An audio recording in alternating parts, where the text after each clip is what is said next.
और वो अपने आप में मांग जो हो रही है या जो आज जो आंदोलन है वो कोई अपने आप में कोई डिसीज नहीं है, वो एक सिम्टम है, क्योंकि हमने एक एक प्रकार का कृषि का मॉडल अपनाया।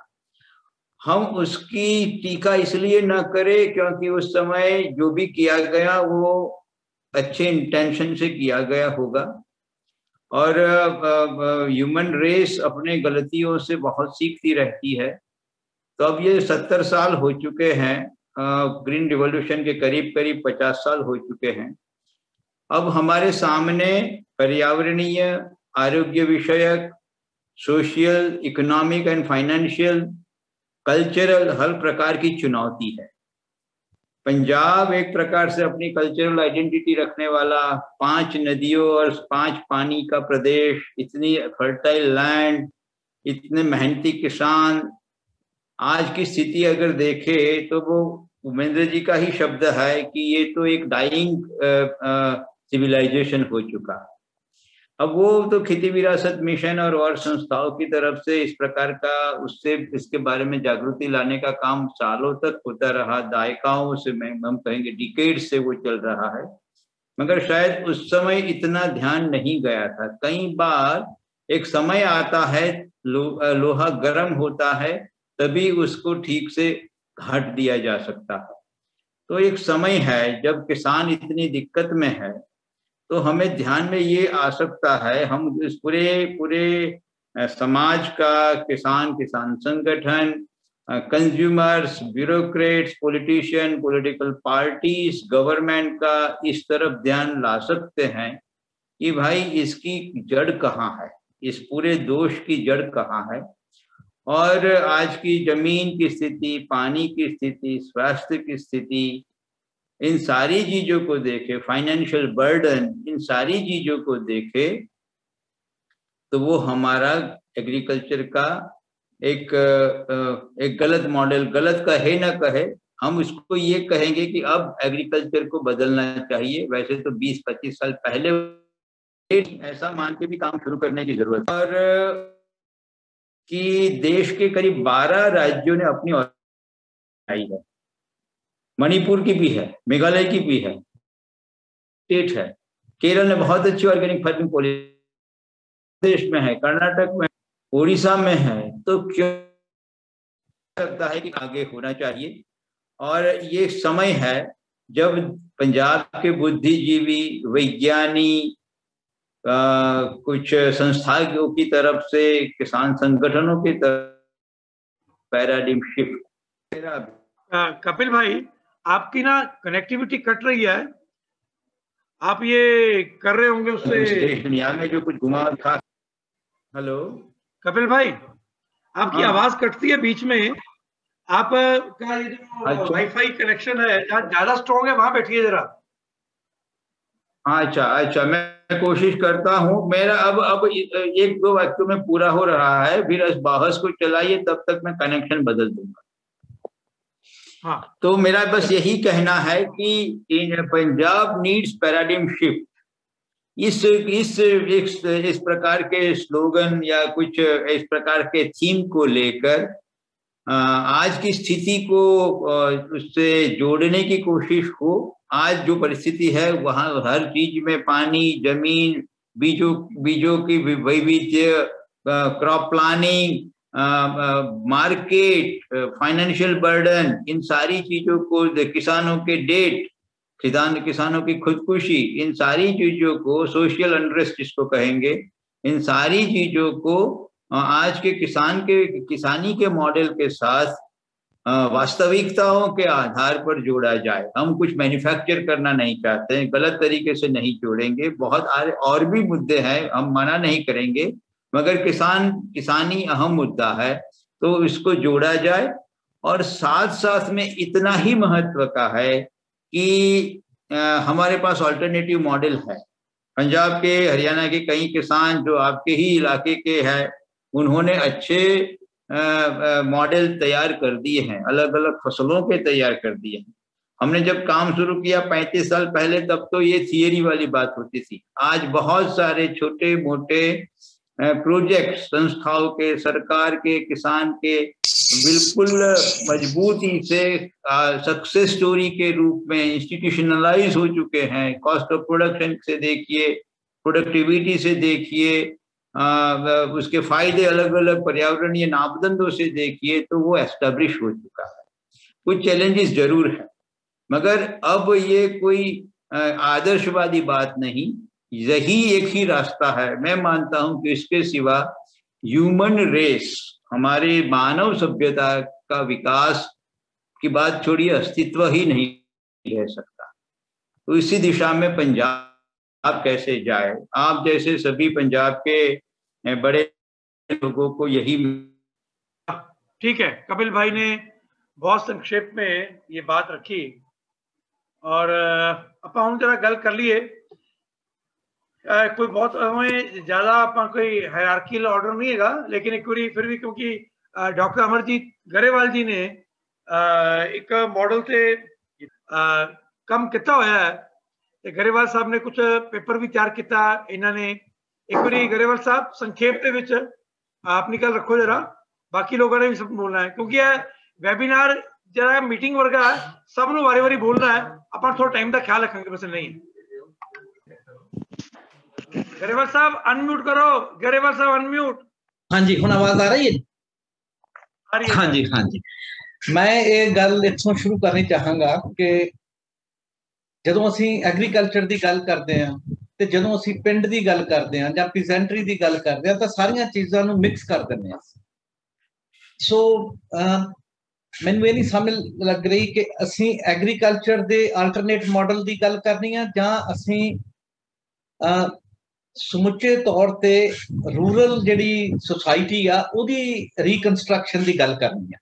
ਤੇ ਕਿਉਂਕਿ ਮੈਂ ਇਸ ਕਰਕੇ ਗੱਲ ਕਰ ਰਿਹਾ ਕਿ ਇਹ ਦੋਨੋਂ ਚੀਜ਼ਾਂ ਜੁੜੀਆਂ ਹੋਈਆਂ ਨੇ, ਇਹਨਾਂ ਨੂੰ ਅਲੱਗ-ਅਲੱਗ ਕਰਕੇ ਨਹੀਂ ਦੇਖਿਆ ਜਾ ਸਕਦਾ। ਸੋ ਮੈਂ ਆਪਣੀ ਗੱਲ 4 ਨੈਰੇਟਿਵਸ ਦੇ ਨਾਲ ਸ਼ੁਰੂ ਕਰਾਂਗਾ। 4 ਨੈਰੇਟਿਵਸ ਨੇ ਜਿਹੜੇ ਮੈਨੂੰ ਮਤਲਬ ਇਸ ਵੇਲੇ ਲੱਗ ਰਹੇ ਨੇ ਕਿ ਸਾਨੂੰ ਪੰਜਾਬ ਨੂੰ, ਪੀਜ਼ੈਂਟਰੀ ਨੂੰ, ਰੂਰਲ ਸੁਸਾਇਟੀ ਨੂੰ ਸਮਝਣ ਲਈ ਸਹਾਈ ਹੋ ਸਕਦੇ। ਪਹਿਲਾ ਤਾਂ ਇਹ ਆ ਕਿ गुरु नानक साहब का एक साखी आउंदी है, गुरु नानक साहब की बली कंधारी की साखी। कि बली कंधारी एक सूफी सेंट ही सी, जिहड़ा कि एक ऐसी थां ते बैठा सी जिथे बहुत झरने फुटदे सी, ते वो जिहड़े झरने सी वो सारे उहदे आले दुआले दी जिहड़ी सोसाइटी सी ਉਹਨੂੰ ਉਹ पानी दिंदे सी, जिहदे नाल फसलां हुंदियां सी ते जिहड़े लोग ने वो पानी पींदे सी। ਤੇ ਇਸ ਤਰ੍ਹਾਂ ਨਾਲ ਉਹ ਸਾਰਾ ਕੰਮ ਚੱਲਦਾ ਸੀ। ਫਿਰ ਹੌਲੀ ਹੌਲੀ ਉਸ ਜਿਹੜਾ ਬਲੀ ਕੰਧਾਰੀ ਸੀ ਉਹਨੇ ਉਹਨੂੰ ਇੱਕ ਉਹਦਾ ਡੈਮ ਬਣਾ ਲਿਆ, ਉਹਨੂੰ ਉਸ ਪਾਣੀ ਨੂੰ ਰੋਕ ਲਿਆ। ਤੇ ਉਹਨੇ ਮਤਲਬ ਇਹ ਗੱਲ ਇਸ ਕਹਿ ਕੇ ਕੀਤੀ ਕਿ ਕਿਉਂਕਿ ਜਿਹੜਾ ਪਾਣੀ ਆ ਇਹ ਫਸਲਾਂ ਦਾ ਨੁਕਸਾਨ ਵੀ ਕਰ ਦਿੰਦਾ, ਲੋਕਾਂ ਦਾ ਨੁਕਸਾਨ ਵੀ ਕਰ ਦਿੰਦਾ ਹੜ੍ਹ ਦੇ ਰੂਪ ਚ ਆ ਕੇ, ਤੇ ਅਗਰ ਇਹਨੂੰ ਕੰਟਰੋਲ ਕਰ ਲਿਆ ਜਾਵੇ, ਇਹਨੂੰ ਰੈਗੂਲੇਟ ਕਰ ਲਿਆ ਜਾਵੇ ਤਾਂ ਲੋਕਾਂ ਨੂੰ ਵਧੀਆ ਕਿਸਮ ਦੀ ਐਗਰੀਕਲਚਰ पैदा करने दे विच जां लोकां नूं जीण दे विच बहुत सहाई हो सकता वो सारे दा सारा काम। सो इस तरह का प्ली लैके उस बंदे ने जिहड़ा पानी सी, जिहड़ा सोर्स सी पानी दा, उहनूं कंट्रोल कर लिया। ते कहानी इत्थे आ जांदी है कि गुरु नानक देव जी उत्थे गए तां उन्हां ने मर्दाने नूं कहा कि बई उत्थे जा ते पानी लैके आ। सो पानी मतलब वो मर्दाने दे नाल वो एक डायलॉग हुंदा जिहदे विच वो पानी देण तों इनकार कर दिंदा ਤੇ ਉਹ ਕਹਿੰਦਾ ਕਿ ਜੇ ਤੁਸੀਂ ਮੇਰੀ ਗੱਲ ਤੁਹਾਡਾ ਗੁਰੂ ਮੰਨੇਗਾ ਤਾਂ ਮੈਂ ਪਾਣੀ ਦਵਾਂਗਾ।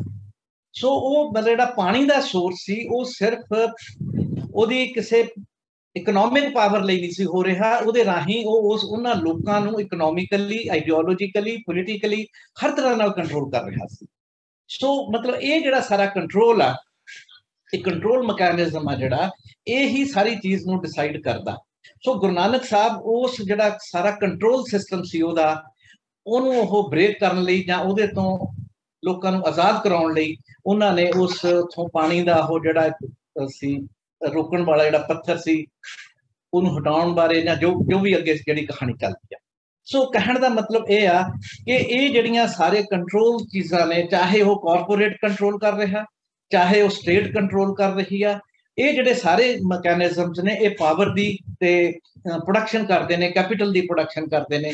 ਤੇ ਇਸ ਤਰ੍ਹਾਂ ਨਾਲ ਇਹ ਆਈਡੀਓਲੋਜੀਕਲੀ ਵੀ ਕੰਟਰੋਲ ਕਰਨ ਦੀ ਕੋਸ਼ਿਸ਼। ਸੋ ਇਹ ਜਿਹੜੀਆਂ ਚੀਜ਼ਾਂ ਨੇ ਇਹ ਕਿਵੇਂ ਅਸੀਂ ਪਾਣੀ ਨੂੰ ਆਧਾਰ ਬਣਾ ਕੇ ਮਤਲਬ ਅਸੀਂ ਇਹ ਸਾਰੇ ਕਾਸੇ ਨੂੰ ਅੰਡਰਸਟੈਂਡ ਕਰ ਸਕਦੇ ਹਾਂ। ਇੱਕ ਕਹਾਣੀ ਮੇਰੀ ਇਹ ਆ ਜਿਹਦੇ ਰਾਹੀਂ ਮੈਂ ਇਹ ਅੱਗੇ ਦੇਖਣ ਦੀ ਕੋਸ਼ਿਸ਼ ਕਰਾਂਗਾ ਕਿ ਜਿਹੜੇ ਇਹ ਅਲੱਗ-ਅਲੱਗ ਤਰ੍ਹਾਂ ਦੇ ਅਸੀਂ ਹੁਣ ਮਤਲਬ ਸਾਡੇ ਕੋਲ ਦੋ ਇਕਨੋਮਿਕ ਮਾਡਲਸ ਆ ਰਹੇ ਨੇ। ਇੱਕ ਨੂੰ ਰਿਪਰੈਜ਼ੈਂਟ ਕਰ ਰਹੇ ਨੇ ਡਾਕਟਰ ਸਰਦਾਰਾ ਸਿੰਘ ਜੌਲ ਤੇ ਅਸ਼ੋਕ ਗੁਲਾਟੀ ਵਗੈਰਾ, ਜਿਹੜੇ ਇਹ ਕਹਿ ਰਹੇ ਨੇ ਕਿ ਜਿਹੜੀ ਮਤਲਬ ਕਾਰਪੋਰੇਟ ਆ ਜਿਹੜਾ ਮਾਰਕੀਟ ਆ ਜਿਹੜੀ ਉਹ ਬੈਟਰ ਢੰਗ ਨਾਲ ਜਿਹੜੇ ਮਤਲਬ ਇਹ ਜਿਹੜੀ ਡਿਸਟ੍ਰੀਬਿਊਸ਼ਨ ਆ ਵੈਲਿਊ ਦੀ ਉਹਨੂੰ ਮਤਲਬ ਰੈਗੂਲੇਟ ਕਰ ਸਕਦੇ ਨੇ।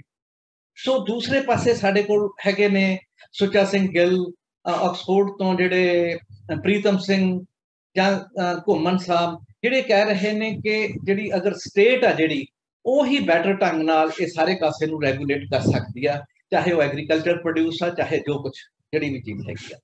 ਸੋ ਪਰ ਜਦੋਂ ਜਿਹੜਾ ਸਾਡਾ ਆਪਣਾ ਐਕਸਪੀਰੀਅੰਸ ਆ, ਲੋਕਾਂ ਦਾ ਐਕਸਪੀਰੀਅੰਸ ਆ, ਉਹ ਇਹ ਦੱਸਦਾ ਕਿ ਜਿਹੜੇ ਸਟੇਟ ਦੀ ਵਕਾਲਤ ਕਰਦੇ ਨੇ ਉਹਨਾਂ ਨੂੰ ਇਹ ਸਮਝ ਲੈਣਾ ਚਾਹੀਦਾ ਸੀ ਕਿ ਹੁਣ ਤੱਕ ਜਿੰਨੇ ਸੁਸਾਈਡ ਹੋ ਰਹੇ ਨੇ, ਸੁਸਾਈਡ ਹੋਏ ਨੇ, ਜਾਂ ਜਿੰਨੀ ਹਾਲਤ ਜਿਹੜੀ ਡਿੱਗ ਰਹੀ ਆ ਉਹ ਉਸ ਵਿਵਸਥਾ ਦੇ ਅਧੀਨ ਹੀ ਡਿੱਗ ਰਹੀ ਆ ਜਿਹਨੂੰ ਉਹ ਸਪੋਰਟ ਕਰ ਰਹੇ ਨੇ, ਜਿਹਨੂੰ ਉਹ ਵਾਪਸ ਲਿਆਉਣ ਦੀ ਕੋਸ਼ਿਸ਼ ਕਰ ਰਹੇ ਨੇ, ਜਿਹਨੂੰ ਉਹ ਪ੍ਰੋਟੈਕਟ ਕਰਨ ਦੀ ਕੋਸ਼ਿਸ਼ ਕਰ ਰਹੇ ਨੇ। ਸੋ ਮਤਲਬ ਜਿਸ ਚੀਜ਼ ਨੇ ਇੰਨੇ ਲੋਕਾਂ ਦੀ ਜਾਨ ਲੈ ਲਈ ਹੋਵੇ ਉਹਨੂੰ ਉਸ ਗੱਲ ਨੂੰ ਇਸ ਤਰ੍ਹਾਂ ਨਾਲ ਪ੍ਰੈਜ਼ੈਂਟ ਕਰਨਾ ਕਿ ਉਹ ਮਤਲਬ ਹੀ ਇੱਕੋ ਇੱਕ ਸਾਡਾ ਰਾਹ ਹੈਗਾ, ਉਹ ਮੈਨੂੰ ਨਹੀਂ ਲੱਗਦਾ ਕਿ ਕਿਸੇ ਤਰ੍ਹਾਂ ਨਾਲ ਵੀ ਜਸਟੀਫਾਈਡ ਹੈ। ਇੱਕ ਨੰਬਰ 2 ਤੇ ਜਿਹੜੇ ਦੂਸਰੇ ਪਾਸੇ ਨੇ ਜਿਹੜੇ ਲੋਕ ਇਹ ਕਹਿ ਰਹੇ ਨੇ ਕਿ ਜਿਹੜੀ ਮਾਰਕੀਟ ਆ ਉਹ ਕੰਟਰੋਲ ਕਰ ਲੇਗੀ, ਇਹਦੇ ਬਾਰੇ ਮੇਰਾ ਕਹਿਣ ਦਾ ਸਿਰਫ ਇੰਨਾ ਕੀ ਆ ਕਿ ਇਹ ਠੀਕ ਆ ਕਿ ਇੱਕ ਟਾਈਮ ਸੀ 1991 ਦੇ ਵਿੱਚ ਜਦੋਂ ਡਾਕਟਰ ਮਨਮੋਹਨ ਸਿੰਘ ਇੰਟਰੋਡਿਊਸ ਕਰਦੇ ਨੇ ਨਿਊ ਲਿਬਰਲ ਪਾਲਿਸੀਜ਼, ਉਸ ਵੇਲੇ ਕਾਫੀ ਜ਼ਿਆਦਾ ਵੈਲਥ ਕ੍ਰੀਏਸ਼ਨ ਦਾ ਕੰਮ ਇੱਥੇ ਹੋਇਆ, ਵੈਲਥ ਜਨਰੇਟ ਹੋਈ ਆ ਜਿਹੜੀ ਕਿਸੇ ਹੱਦ ਤੱਕ ਉਹ ਪਰਕੋਲੇਟ ਵੀ ਕੀਤੀ ਆ, ਡਿਸਟ੍ਰੀਬਿਊਟ ਵੀ ਹੋਈ ਆ। ਪਰ ਹੌਲੀ ਹੌਲੀ ਅਸੀਂ ਦੇਖਦੇ ਹਾਂ ਕਿ ਇਹ ਜਿਹੜਾ ਨਿਊ ਲਿਬਰਲ ਮਾਡਲ ਆ ਇਹ ਵੀ ਕ੍ਰਾਈਸਿਸ ਦੇ ਵਿੱਚ ਆਉਣਾ ਸ਼ੁਰੂ ਹੋ ਗਿਆ। ਇਹਨੇ ਵੀ ਜਿਹੜੀਆਂ 3 ਕਿਸਮ ਦੇ ਜਿਹੜੇ ਚੈਲੰਜਸ ਨੇ ਉਹ ਪ੍ਰੋਡਿਊਸ ਕੀਤੇ ਨੇ, ਜਿਹੜੇ ਮੈਨਕਾਈਂਡ ਨੂੰ ਜਾਂ ਹਿੰਦੁਸਤਾਨ ਦੇ ਵਿੱਚ ਲੋਕਾਂ ਨੂੰ, ਪਾਰਟੀਕੂਲਰਲੀ ਪੰਜਾਬ ਦੇ ਵਿੱਚ ਲੋਕਾਂ ਨੂੰ ਜਿਨ੍ਹਾਂ ਦਾ ਸਾਹਮਣਾ ਕਰਨਾ ਪੈ ਰਿਹਾ। ਨੰਬਰ 1 ਤੇ ਜਿਹੜਾ ਸਭ ਤੋਂ ਇੰਪੋਰਟੈਂਟ ਹੈਗਾ ਉਹ ਹੈਗਾ ਕਿ ਪੰਜਾਬ ਦਾ ਸਾਰਾ ਜਿਹੜਾ ਐਨਵਾਇਰਨਮੈਂਟ ਆ, ਸਾਰੇ ਹਿਊਮਨ ਰਿਸੋਰਸਿਸ ਨੇ ਉਹ ਇਹਨੇ ਸਾਰੇ ਦੇ ਸਾਰੇ ਬਰਬਾਦ ਕਰ ਦਿੱਤੇ ਨੇ, ਚਾਹੇ ਉਹ ਹਵਾ, ਚਾਹੇ ਪਾਣੀ ਆ, ਚਾਹੇ ਉਹ ਜ਼ਮੀਨ ਆ, ਚਾਹੇ ਉਹ ਸਾਡੀ ਹੈਲਥ ਆ, ਤੇ ਚਾਹੇ ਉਹ ਮਤਲਬ ਸਾਡਾ ਵੈਲਿਊ ਸਿਸਟਮ ਆ, ਇਹ ਸਾਰੇ ਦਾ ਸਾਰਾ ਇਸ ਨਿਊ ਲਿਬਰਲ ਜਿਹੜਾ ਏਜੰਡਾ ਸੀਗਾ ਇਹਨੇ ਇਹਨੂੰ ਬਰਬਾਦ ਕਰ ਦਿੱਤਾ। ਦੂਸਰੇ ਨੰਬਰ ਤੇ ਜਿਹੜੀਆਂ ਡਿਸਪੈਰਿਟੀਜ਼ ਨੇ, ਇਨਇਕੁਐਲਿਟੀ ਇਨਕਮ ਦੀ, ਇਹਨੂੰ ਵੀ ਬਹੁਤ ਵਧਾ ਦਿੱਤਾ। ਤੇ ਇਸ ਤਰ੍ਹਾਂ ਨਾਲ ਮੈਂ ਸਮਝਦਾ ਕਿ ਜਿਹੜਾ ਇਹ ਮਾਡਲ ਆ ਇਹ ਵੀ ਲੋਕਾਂ ਨੂੰ ਸਾਰਾ ਕੁਝ ਉਸ ਤਰ੍ਹਾਂ ਡਿਲੀਵਰ ਨਹੀਂ ਕਰ ਸਕੇਗਾ। ਇਸੇ ਕਰਕੇ ਇਸ ਵੇਲੇ ਦੁਨੀਆ, ਕੱਲਾ ਅਸੀਂ ਨਹੀਂ, ਮੈਂ ਨਹੀਂ, ਬਹੁਤ ਸਾਰੇ ਲੋਕ ਨੇ ਜਿਹੜੇ ਇਸ ਗੱਲ ਦੇ ਉੱਤੇ ਲੱਗੇ ਨੇ ਕਿ ਕੀ ਨਿਊ ਲਿਬਰਲ ਏਜੰਡੇ ਤੋਂ ਬਾਅਦ ਕੋਈ ਨਵਾਂ ਏਜੰਡਾ ਲੱਭਿਆ ਜਾ ਸਕਦਾ, ਕੋਈ ਨਵੀਂ ਪਾਲਿਸੀ ਅਖਤਿਆਰ ਕੀਤੀ ਜਾ ਸਕਦੀ ਆ ਜਿਹੜੀ ਸਟੇਟ ਔਰ ਮਾਰਕੀਟ ਦੋਨਾਂ ਤੋਂ ਬਿਯੋਂਡ ਹੋਵੇ, ਦੋ ਫੇਲਿਅਰਸ ਤੋਂ ਅੱਗੇ ਸਾਨੂੰ ਕੋਈ ਨਵਾਂ ਰਾਹ ਦਿਖਾ ਸਕਦੀ ਹੋਵੇ। ਸੋ ਮੈਂ ਸਮਝਦਾ ਕਿ ਇਸ ਵੇਲੇ ਸਾਡੀ ਸਭ ਦੀ ਡਿਊਟੀ ਇਹ ਬਣਦੀ ਆ ਕਿ ਅਸੀਂ ਇੱਕ ਥਰਡ ਆਲਟਰਨੇਟਿਵ ਮਾਡਲ ਨੂੰ ਖੋਜਣ ਦੀ ਕੋਸ਼ਿਸ਼ ਕਰੀਏ, ਇੱਕ ਐਸੇ ਮਾਡਲ ਨੂੰ ਜਿਹੜਾ ਨਿਊ ਲਿਬਰਲ ਜਿਹੜੀਆਂ ਸਾਡੀਆਂ ਏਜੰਡਾ ਜਿਹੜੀਆਂ ਬਰਬਾਦੀਆਂ ਕਰ ਰਿਹਾ ਉਹ ਤੋਂ ਵੀ ਸਾਡਾ ਬਚਾਅ ਹੋਵੇ। ਤੇ ਨੰਬਰ 2 ਦੇ ਉੱਤੇ ਜਿਹੜਾ ਸਟੇਟ ਨੇ ਜਿਸ ਕਿਸਮ ਦਾ ਨਾਲ ਮਤਲਬ ਸਟੇਟ, ਦੇਖੋ ਜਦੋਂ ਅਸੀਂ ਇਹ ਗੱਲ ਕਹਿੰਦੇ ਆ ਕਿ ਕਾਰਪੋਰੇਟ ਦੀ ਮੋਨੋਪੋਲੀ ਹੋ ਜਾਏਗੀ, ਕਿ ਸਟੇਟ ਦੀ ਮੋਨੋਪੋਲੀ ਕੋਈ ਬਹੁਤ ਵਧੀਆ ਹੁੰਦੀ ਆ, ਇਹਦਾ ਵੀ ਆਪਾਂ ਸਾਰਾ ਕੁਝ ਦੇਖ ਚੁੱਕੇ ਆ।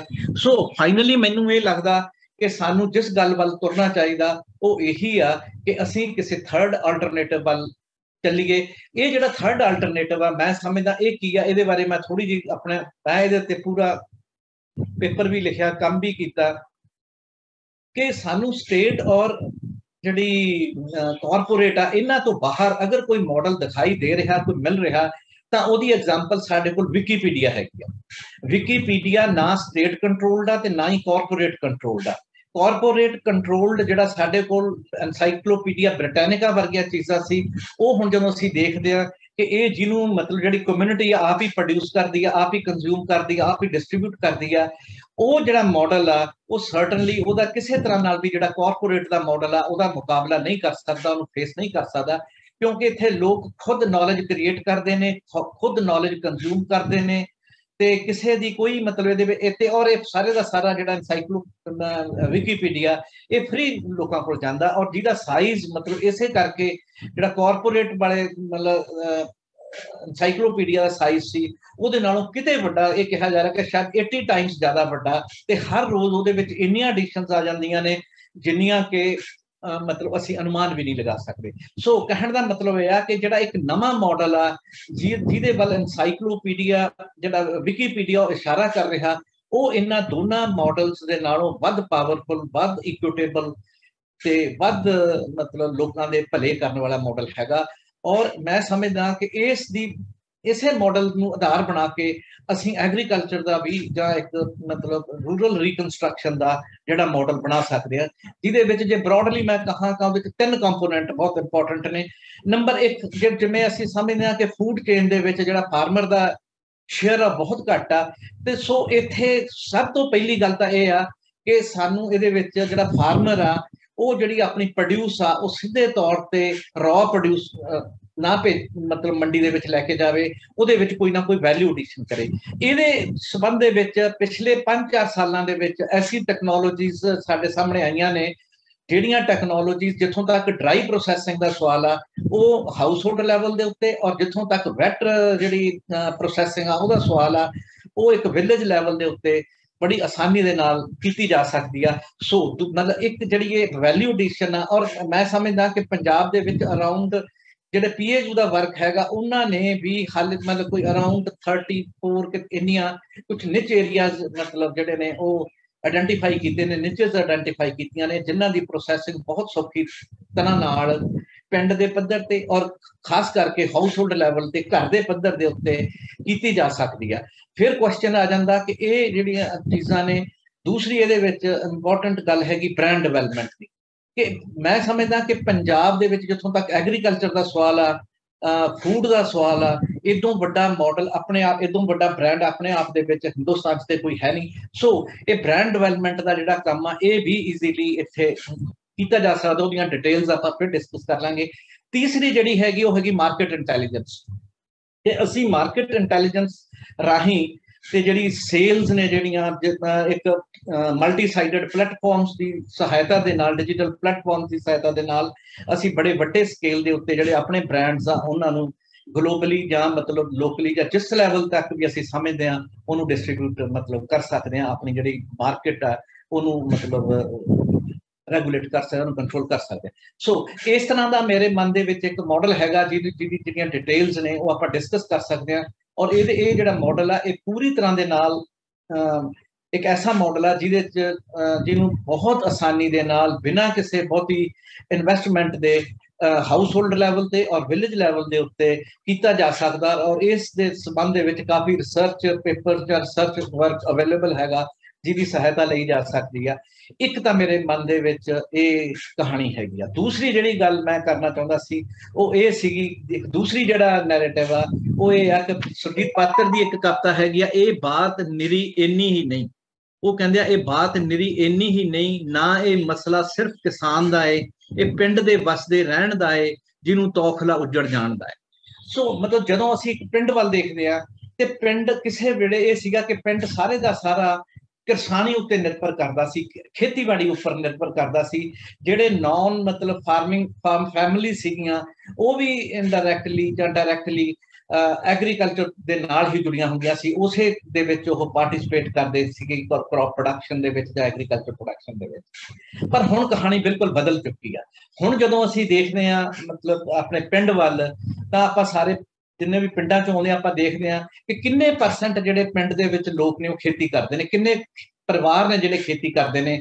ਮੈਂ ਨਹੀਂ ਸਮਝਦਾ ਵੀ ਕਿਸੇ ਵੀ ਪਿੰਡ ਦੇ ਵਿੱਚ ਮੋਰ ਦੈਨ 50% ਪਰਿਵਾਰ ਨੇ ਜਿਹੜੇ ਉਹ ਖੁਦ ਖੇਤੀ ਕਰਦੇ ਨੇ। ਫਿਰ ਦੂਸਰੇ ਪਾਸੇ ਇਹ ਵੀ ਦੇਖੀਏ ਕਿ ਜਿਹੜੇ ਪਰਿਵਾਰ ਖੇਤੀ ਕਰਦੇ ਨੇ ਉਹਦੇ ਵਿੱਚ ਕਿੰਨੇ ਪਰਸੈਂਟ ਜਿਹੜੇ ਲੋਕ ਨੇ, ਕਿੰਨੇ ਪਰਸੈਂਟ ਉਹਨਾਂ ਦੇ ਮੈਂਬਰਸ ਨੇ ਉਹਨਾਂ ਪਰਿਵਾਰਾਂ ਦੇ ਜਿਹੜੇ ਖੇਤੀ ਕਰਦੇ ਨੇ। ਯੂਥ ਹੈ ਜਿਹੜੀ ਉਹ ਬਹੁਤ ਹੱਦ ਤੱਕ ਜਾਂ ਤਾਂ ਉਹ ਖੇਤੀ ਕਰਦੀ ਨਹੀਂ ਹੈ ਜਾਂ ਦੂਸਰੇ ਧੰਦਿਆਂ ਦੇ ਵਿੱਚ ਲੱਗੀ ਹੋਈ ਆ, ਜਾਂ ਉਹ ਬਹੁਤ ਹੀ ਕਿਸੇ ਕਿਸਮ ਦੀ ਇੱਕ ਪ੍ਰਕੇਰੀਅਸ ਕਿਸਮ ਦੀ ਜਿਹੜੀ ਲਾਈਫ ਆ ਉਹ ਜੀ ਰਹੀ ਆ।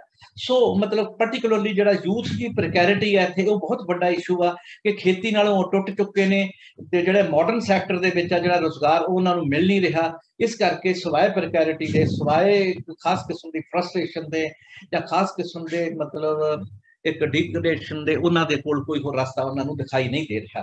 ਸੋ ਮਤਲਬ ਇਹ ਜਿਹੜਾ ਪਿੰਡ ਦਾ, ਜਦੋਂ ਅਸੀਂ ਪਿੰਡ ਨੂੰ ਮਤਲਬ ਹੁਣ ਦੇਖਾਂਗੇ, ਜਦੋਂ ਪਿੰਡ ਦੇ ਐਂਗਲ ਤੇ ਦੇਖਾਂਗੇ ਤਾਂ ਅਸੀਂ ਇਹ ਨਹੀਂ ਕਹਿ ਸਕਦੇ ਕਿ ਐਗਰੀਕਲਚਰ ਦੀ ਡਿਵੈਲਪਮੈਂਟ ਰਾਹੀਂ ਸਾਰੇ ਪਿੰਡ ਨੂੰ ਮਤਲਬ ਇੱਕ ਦੇ ਵਿੱਚ ਉਹਦੀ ਲਾਈਫ ਸਟਾਈਲ ਨੂੰ ਜਾਂ ਉਹਨੂੰ ਪਿੰਡ ਨੂੰ ਸੁਧਾਰ ਕੀਤਾ ਜਾ ਸਕਦਾ। ਸੋ ਸਾਨੂੰ ਪਿੰਡ ਦੇ ਵਿੱਚ ਵੱਖੋ ਵੱਖਰੇ ਕਿਸਮ ਦੇ ਕੰਮਾਂ ਨਾਲ ਜੁੜੇ ਹੋਏ, ਧੰਦਿਆਂ ਨਾਲ ਜੁੜੇ ਹੋਏ ਲੋਕਾਂ ਦਾ ਧਿਆਨ ਰੱਖਣਾ ਪਏਗਾ ਕਿ ਉਹਨਾਂ ਦੇ ਸੋਰਸਿਸ ਆਫ ਇਨਕਮ ਕੀ ਹੋਣਗੇ। ਸੋ ਸਾਨੂੰ ਉਸ ਤਰ੍ਹਾਂ ਦਾ ਇੱਕ ਲੀਨੀਅਰ ਮਾਡਲ ਆ ਜਿਹੜਾ ਉਸ ਤੇ ਅਸੀਂ ਨਹੀਂ ਚੱਲ ਸਕਾਂਗਾ ਜਿਹੜਾ ਸਿਰਫ ਐਗਰੀਕਲਚਰ ਸੈਂਟਰਿਕ ਹੋਏਗਾ।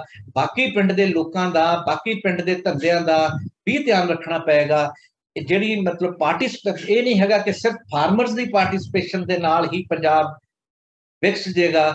ਇਸ ਕਰਕੇ ਬਿਲਕੁਲ ਜਿਹੜੇ ਅਦਰਸ ਨੇ, ਜਿਹੜੇ ਦੂਸਰੇ ਧੰਦੇ ਨੇ, ਉਹਨਾਂ ਦੀ ਜਿਹੜੀ ਪਾਰਟਿਸਪੇਸ਼ਨ ਆ ਪੰਜਾਬ ਦੇ ਡਿਵੈਲਪਮੈਂਟ ਦੇ ਪ੍ਰੋਸੈਸ ਦੇ ਵਿੱਚ ਉਹਨੂੰ ਵੀ ਯਕੀਨੀ ਬਣਾਉਣਾ ਪਊ, ਉਹਨੂੰ ਵੀ ਨਿਸ਼ਚਿਤ ਕਰਨਾ ਪਏਗਾ। ਇਸ ਕਰਕੇ ਸਾਨੂੰ ਇੱਕ ਬ੍ਰੌਡ ਬੇਸਡ ਜਿਹੜਾ ਮਾਡਲ ਆ ਉਹ ਡਿਵੈਲਪ ਕਰਨਾ ਚਾਹੀਦਾ। ਇਸੇ ਕਰਕੇ ਜਦੋਂ ਮੈਂ ਪ੍ਰੋਸੈਸਿੰਗ ਨੂੰ ਜਿਹੜੀ ਇਹਨੂੰ ਤੇ ਦੂਸਰੇ ਪਾਸੇ ਜਦੋਂ ਮਾਰਕੀਟ ਇੰਟੈਲੀਜੈਂਸ ਨੂੰ ਇਹਨਾਂ ਨੂੰ ਲਿਆਉਣਾ ਤਾਂ ਮੈਂ ਨਾਲ ਦੀ ਨਾਲ ਇਹ ਦੇਖਣਾ ਕਿ ਐਗਰੀਕਲਚਰ ਦੇ ਵਿੱਚ ਜਿਹੜੀ ਪ੍ਰਸੀਜਨ ਐਗਰੀਕਲਚਰ ਆ ਉਹਨੂੰ ਵੀ ਬਹੁਤ ਹੱਦ ਤੱਕ ਅਪਣਾਉਣ ਦੀ ਲੋੜ ਆ, ਜਿਹੜੀ ਕਿ ਪ੍ਰਮੁੱਖ ਤੌਰ ਦੇ ਉੱਤੇ IoT ਤੇ ਨਿਰਭਰ ਕਰੇਗੀ, ਇੰਟਰਨੈਟ ਆਫ ਥਿੰਗਸ ਦੇ ਉੱਤੇ ਨਿਰਭਰ ਕਰੇਗੀ, ਡਿਜੀਟਲ ਟੈਕਨੋਲੋਜੀਜ਼ ਦੇ ਉੱਤੇ ਨਿਰਭਰ ਕਰੇਗੀ, ਜਿਹੜੀ ਡਾਟਾ ਐਨਾਲਿਟਿਕਸ ਦੇ ਉੱਤੇ ਨਿਰਭਰ ਕਰੇਗੀ। ਤੇ ਫਿਰ ਉਹਦੇ ਨਾਲ ਹੋਰ ਵੀ ਬਹੁਤ ਸਾਰੀਆਂ ਜਿਹੜੀਆਂ ਟੈਕਨੋਲੋਜੀਜ਼ ਨੇ ਉਹ ਜੁੜੀਆਂ ਹੋਈਆਂ ਨੇ, ਜਿਵੇਂ ਮਤਲਬ ਕਲਾਊਡ ਕੰਪਿਊਟਿੰਗ ਹੈ, ਹੋਰ ਇਸ ਕਿਸਮ ਦੀਆਂ ਬਹੁਤ ਸਾਰੀਆਂ ਚੀਜ਼ਾਂ ਨੇ ਜਿਹੜੀਆਂ ਬਹੁਤ ਤਰ੍ਹਾਂ ਨਾਲ ਮਤਲਬ ਸਾਨੂੰ ਕਰਨਗੇ। ਕਹਿਣ ਤੋਂ ਭਾਵ ਇਹ ਆ ਕਿ ਜੇ ਇਹ ਪ੍ਰਸੀਜਨ ਐਗਰੀਕਲਚਰ ਦੇ ਨਾਲ ਜਾਂ ਇਸ ਕਿਸਮ ਦੀਆਂ ਟੈਕਨੋਲੋਜੀਜ਼ ਦੇ ਨਾਲ ਜਿੱਥੇ ਜਿੱਥੇ ਐਗਰੀਕਲਚਰ ਦੇ ਵਿੱਚ ਅਸੀਂ ਜਿਹੜੇ ਫਾਰਮਿੰਗ ਕਮਿਊਨਿਟੀ ਆ ਉਹ ਮਤਲਬ ਨਵੀਆਂ ਵੈਲਥ ਕ੍ਰੀਏਟ ਕਰ ਸਕੇਗੀ, ਉੱਥੇ ਨਾਲ ਦੀ ਨਾਲ ਜਿਹੜੀਆਂ ਇਹ ਲੋਕ ਨੇ, ਇਹਨਾਂ ਨਵੀਆਂ ਜਿਹੜੀਆਂ ਸਕਿੱਲਸ ਨੇ, ਇਹਨਾਂ ਦੇ ਰਾਹੀਂ ਜਿਹੜੇ ਅਦਰ ਦੈਨ ਫਾਰਮਿੰਗ ਕਮਿਊਨਿਟੀ ਆ, ਯੂਥ ਆ ਪਾਰਟਿਕੂਲਰਲੀ, ਉਹਨਾਂ ਲਈ ਵੀ ਇੰਪਲੋਇਮੈਂਟ ਦੀਆਂ ਤੇ ਐਂਟਰਪ੍ਰੈਨਿਓਰਸ਼ਿਪ ਦੀਆਂ ਜਿਹੜੀਆਂ ਪੋਸੀਬਿਲਿਟੀਜ਼ ਨੇ, ਸੰਭਾਵਨਾਵਾਂ ਨੇ, ਉਹ ਬਹੁਤ ਤੇਜ਼ੀ ਦੇ ਨਾਲ ਵਧਣਗੀਆਂ। ਸੋ ਮੈਂ ਸਮਝਦਾ ਕਿ ਜੇ ਇੱਥੇ ਮੈਂ ਇੱਕ ਗੱਲ ਕਹਿਣੀ ਚਾਹਾਂਗਾ ਕਿ ਅਗਰ ਸਟੇਟ ਤੋਂ ਕੁਝ ਮੰਗਣਾ, ਅਗਰ ਸਟੇਟ ਨੂੰ ਕੋਈ ਇਹ ਸਾਨੂੰ ਹੈ ਕਿ ਸਟੇਟ ਪੰਜਾਬ ਦੇ ਲਈ, ਪੰਜਾਬ ਦੇ ਕਿਸਾਨਾਂ ਦੇ ਲਈ ਜਾਂ ਪੰਜਾਬ ਦੇ ਪਿੰਡਾਂ ਲਈ ਕੀ ਕਰ ਸਕਦੀ ਆ, ਮੈਂ ਸਮਝਦਾ ਕਿ ਜੇ ਪੰਜਾਬ ਸਟੇਟ ਦੀ ਗੱਲ ਵੀ ਦੇਖੀਏ ਤਾਂ ਉਹਦੇ ਕੋਲ ਉਹ 2-3 ਕੰਮ ਤਾਂ ਬਹੁਤ ਸਹਿਜੇ ਹੀ ਕਰ ਸਕਦੀ ਆ। ਨੰਬਰ 1 ਸਭ ਤੋਂ ਇੰਪੋਰਟੈਂਟ ਜਿਹੜੀ ਮਤਲਬ ਉਹਦੇ ਲਈ ਕੰਮ ਕਰਨ ਵਾਲੀ ਗੱਲ ਆ ਕਿ ਪੰਜਾਬ ਦੇ ਜਿੰਨੇ ਇੰਸਟੀਟਿਊਸ਼ਨਸ ਨੇ, ਜਦੋਂ ਆਪਾਂ ਸਟੇਟ ਦੀ ਦੇਖੀਏ, ਉਹ ਸਾਰੇ ਦੇ ਸਾਰੇ, ਚਾਹੇ ਉਹ ਸਾਡੇ ਕੋਲ ਕੋਆਪਰੇਟਿਵ ਨੇ, ਚਾਹੇ ਉਹ ਮੰਡੀ ਦੇ ਨਾਲ ਜੁੜੇ ਹੋਏ ਨੇ, ਜਾਂ ਜਿੰਨੇ ਵੀ ਇਸ ਇੰਸਟੀਟਿਊਸ਼ਨਸ ਨੇ, ਇਹ ਸਾਰੇ ਹੀ ਬਹੁਤ ਢਹਿੰਦੀ ਕਲਾ ਜਾ ਰਹੇ। ਇਹ ਅੱਜ ਦੀ ਗੱਲ ਨਹੀਂ ਹੈ ਕਿ ਅੱਜ ਇਹ ਚਲੇ ਜਾਏ ਨੇ। ਜਿੰਨਾ ਕੋਆਪਰੇਟਿਵ ਸਿਸਟਮ ਆ ਉਹਨੂੰ ਕਾਰਪੋਰੇਟਾਈਜੇਸ਼ਨ ਉਹਦੀ ਜਾਂ ਉਹਦੀ ਮਤਲਬ ਸਮਝ ਲਓ ਪ੍ਰਾਈਵੇਟਾਈਜੇਸ਼ਨ ਜਾਂ ਬਿਊਰੋਕਰੇਟਾਈਜੇਸ਼ਨ ਉਹ ਬਹੁਤ ਪਹਿਲਾਂ ਹੋ ਚੁੱਕੀ ਸੀ। ਹੁਣ ਤਾਂ ਸਗੋਂ ਕਿਸੇ ਹੱਦ ਤੱਕ ਉਹਦੇ ਵਿੱਚ ਇੰਪਰੂਵਮੈਂਟ ਲਿਆਉਣ ਲਈ ਯਤਨਸ਼ੀਲ ਵੀ ਹੋਇਆ ਜਾ ਰਿਹਾ। ਪਰ ਮੈਂ ਸਮਝਦਾ ਕਿ ਸਭ ਤੋਂ ਪਹਿਲਾਂ ਤਾਂ ਜਿਹੜੀ ਸਟੇਟ ਆ ਉਹ ਆਪਣੇ ਇੰਸਟੀਟਿਊਸ਼ਨਸ ਦਾ ਹੀ ਸੁਧਾਰ ਕਰੇ। ਕਿਸਾਨਾਂ ਦਾ ਸੁਧਾਰ ਬਾਰੇ ਸੋਚਣਾ ਤਾਂ ਉਹਨਾਂ ਦੀ ਬਹੁਤ ਬਾਅਦ ਦੀ ਗੱਲ ਹੈਗੀ ਆ। ਦੂਸਰੀ ਗੱਲ ਮੈਂ ਸਮਝਦਾ ਕਿ ਸਟੇਟ ਦੀ ਸਭ ਤੋਂ ਵੱਡੀ ਜਿਹੜੀ ਰਿਸਪੌਂਸਿਬਿਲਿਟੀ ਆ ਉਹ ਇਹ ਆ ਕਿ ਇਸ ਵੇਲੇ ਜਿਹੜੀਆਂ ਐਜੂਕੇਸ਼ਨ ਸਿਸਟਮ ਆ ਜਿਹੜਾ ਸਾਡਾ, ਉਹਦੇ ਤੋਂ ਜਿਹੜੀਆਂ ਸਾਡੀਆਂ ਚਾਹਤਾਂ ਨੇ, ਇੱਛਾਵਾਂ ਨੇ ਜਾਂ ਰਿਕੁਆਇਰਮੈਂਟਸ ਨੇ ਜਾਂ ਐਸਪੀਰੇਸ਼ਨਸ ਨੇ, ਉਹ ਬਹੁਤ ਡਿਫਰੈਂਟ ਹੋ ਚੁੱਕੀਆਂ ਨੇ। ਹੁਣ ਅਸੀਂ ਇਹ ਨਹੀਂ ਕਹਿੰਦੇ ਕਿ ਜਿਹੜਾ ਸਾਡਾ ਐਜੂਕੇਸ਼ਨ ਸਿਸਟਮ ਆ ਉਹਨੇ ਕੋਈ ਰੁਜ਼ਗਾਰ ਪੈਦਾ ਕਰਨਾ। ਅਸੀਂ ਬਹੁਤ ਚੰਗੀ ਤਰ੍ਹਾਂ ਸਮਝਦੇ ਕਿ ਰੁਜ਼ਗਾਰ ਪੈਦਾ ਕਰਨ ਦੀ ਹੁਣ ਉਹਦੇ ਵਿੱਚ ਕੈਪੈਸਿਟੀ ਨਹੀਂ ਹੈਗੀ। ਉਹਨੇ ਕਿਵੇਂ ਐਂਟਰਪ੍ਰੈਨਿਓਰਸ ਪੈਦਾ ਕਰਨੇ ਨੇ, ਕਿਵੇਂ ਕ੍ਰੀਏਟਿਵਿਟੀ ਨੂੰ ਐਨਹਾਂਸ ਕਰਨਾ, ਕਿਵੇਂ ਕ੍ਰੀਏਟਿਵ ਇੰਡਸਟਰੀਜ਼ ਨੂੰ, ਕ੍ਰੀਏਟਿਵ ਵਰਕ ਨੂੰ ਐਨਹਾਂਸ ਕਰਨਾ। ਸੋ ਇਸ ਤਰ੍ਹਾਂ ਨਾਲ ਸਾਰੇ ਦਾ ਸਾਰਾ ਜਿਹੜਾ ਐਜੂਕੇਸ਼ਨ ਸਿਸਟਮ ਆ ਇਹਨੂੰ ਰਿਫਾਰਮ ਕਰਨ ਦੀ ਲੋੜ ਆ, ਇਹਨੂੰ ਮਤਲਬ ਆਗਮੈਂਟ ਕਰਨ ਦੀ ਲੋੜ ਆ, ਜਾਂ ਇਹਨੂੰ ਨਵੀਂ ਤਰ੍ਹਾਂ ਨਾਲ ਰੀਆਰਗਨਾਈਜ਼ ਕਰਨ ਦੀ ਲੋੜ ਆ। ਸੋ ਇਹ ਸਰਕਾਰ ਦੀ ਇੱਕ ਬਹੁਤ ਵੱਡੀ ਜ਼ਿੰਮੇਵਾਰੀ ਬਣ ਜਾਂਦੀ ਆ। ਪਾਰਟਿਕੂਲਰਲੀ ਦੋ ਮੈਂ ਕਹਿੰਦਾ, ਇੱਕ ਸਰਕਾਰ ਦੇ ਆਪਣੇ ਇੰਸਟੀਟਿਊਸ਼ਨਸ ਨੂੰ ਸੁਧਾਰਨਾ, ਤੇ ਉਹ ਦੂਸਰੇ ਨੰਬਰ ਦੇ ਉੱਤੇ ਜਿਹੜਾ ਸਟੇਟ ਦੀ ਜਿਹੜੀ एजुकेशन पॉलिसी एजुकेशन आ जिहड़ा ਉਹਨੂੰ नवीं तरह ਦੇ ਨਾਲ ਇਹਦਾ मतलब सिर्फ इन्ने नाल नहीं हो जाता कि ਵੱਧ एजुकेशन लोगों को प्रोवाइड कर दो, ਵੱਧ स्कूल कॉलेज खोल दो, इन्नी रिस्पॉन्सिबिलिटी नहीं बहुत, ਉਹਨੂੰ सगों मतलब बिल्कुल नवीं तरह नाल रीस्ट्रक्चर करना पवेगा, रीऑर्गेनाइज करना पवेगा।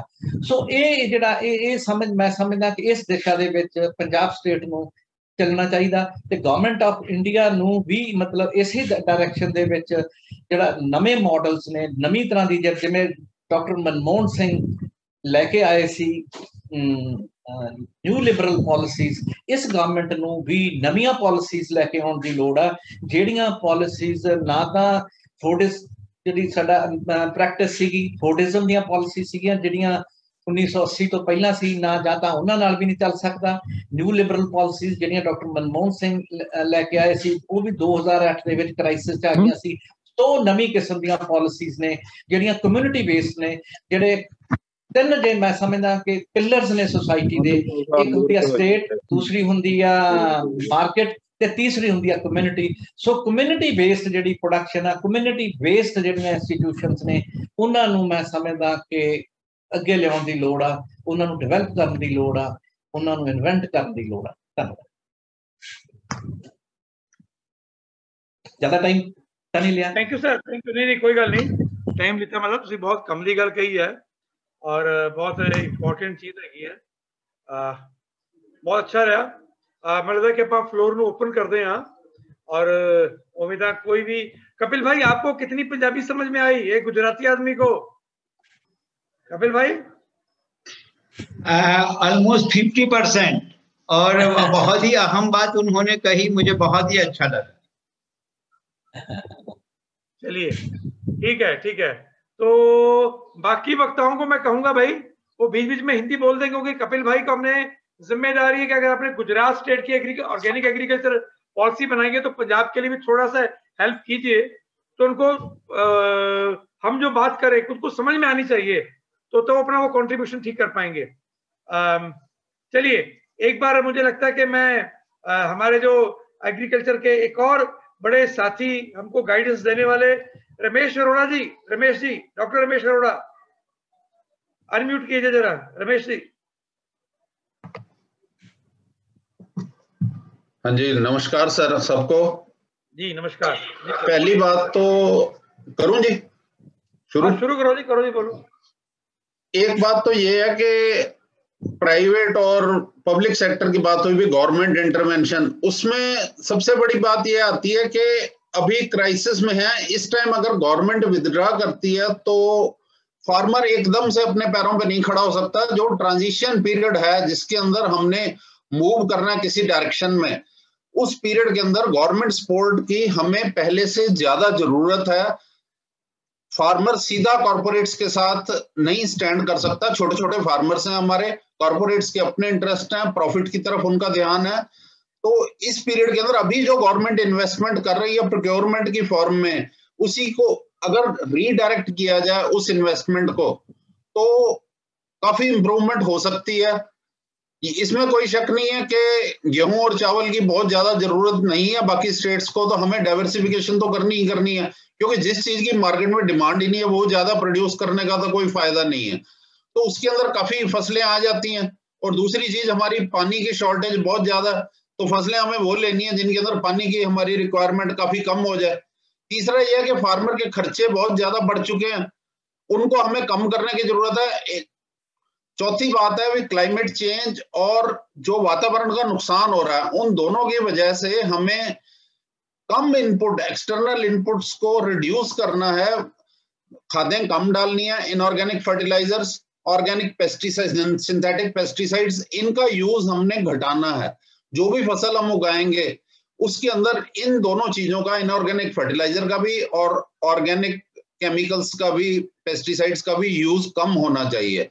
उसके अंदर अभी कल परसों हिंदुस्तान टाइम्स में आर्टिकल आया था कि जो इंडियन ऑर्गेनिक कॉटन के टेक्सटाइल्स हैं उनकी इंटरनेशनल मार्केट के अंदर बहुत ज्यादा डिमांड चल रही है एंड हम अपने ऑर्डर नहीं फुलफिल कर पा रहे हैं। तो ऑर्गेनिक कॉटन एक बहुत बड़ा सोर्स है, पंजाब के बहुत बड़े एरिया के अंदर ऑर्गेनिक कॉटन कल्टीवेट हो सकती है। और ऑर्गेनिक मतलब एक फसल ये हो गई जो हमारे लिए बहुत इंपॉर्टेंट फसल है, ऑर्गेनिक कॉटन। और उसके अंदर पेस्ट मैनेजमेंट, मैं पेस्ट मैनेजमेंट का ही एक्सपर्ट हूं, तो पेस्ट मैनेजमेंट भी हो सकता है। मतलब ऐसी बात नहीं है कि जैसे कह दिया जाता है कि अगर हम पेस्टिसाइड नहीं स्प्रे करेंगे तो हमारी फसल जीरो हो जाएगी, ऐसी कोई बात नहीं है। वो सिर्फ पेस्टिसाइड लॉबी का प्रोपेगेंडा है। हम ग्रो कर सकते हैं और उसमें से मुनाफा भी कमा सकते हैं, और उसकी इंटरनेशनल मार्केट के अंदर डिमांड भी है और नेशनल मार्केट के अंदर भी डिमांड है। दूसरी जो है फॉडर, जो चारे वाली फसलें हैं उनकी पंजाब के अंदर 25%, एक तरफ तो गेहूं और चावल हमारे पास एक्सेस हुआ पड़ा, दूसरी तरफ ये है कि चारे की फसलों की पंजाब में हरी चारे की फसलों की 25% शॉर्टेज है और ऑल इंडिया लेवल पे हरी चारे की फसलों की 50% शॉर्टेज है। तो अगर हम चारे की फसलें ग्रो करते हैं, सिर्फ एक है कि उनको हम दूसरी स्टेटों तक या लार्ज टाइम के लिए अगर हम रखते हैं तो उनको कैसे हम उनको रखेंगे, तो उसके लिए भी टेक्नोलॉजी ऑलरेडी अवेलेबल है। साइलेज मेकिंग कहते हैं उसको, साइलेज बना के, पंजाबी में हम उसको अचार बनाना कहते हैं, उसका साइलेज बना के, उसकी साइलेज के बंडल बन जाते हैं, वो बना के देश के सारे हिस्सों में भेजे जा सकते हैं और अपनी भी फार्मर रिक्वायरमेंट जो है वो साइलेज के साथ पूरी कर सकता है। तो फॉडर और डेयरी फार्मिंग का डाइवर्सिफिकेशन के अंदर बहुत बड़ा रोल है।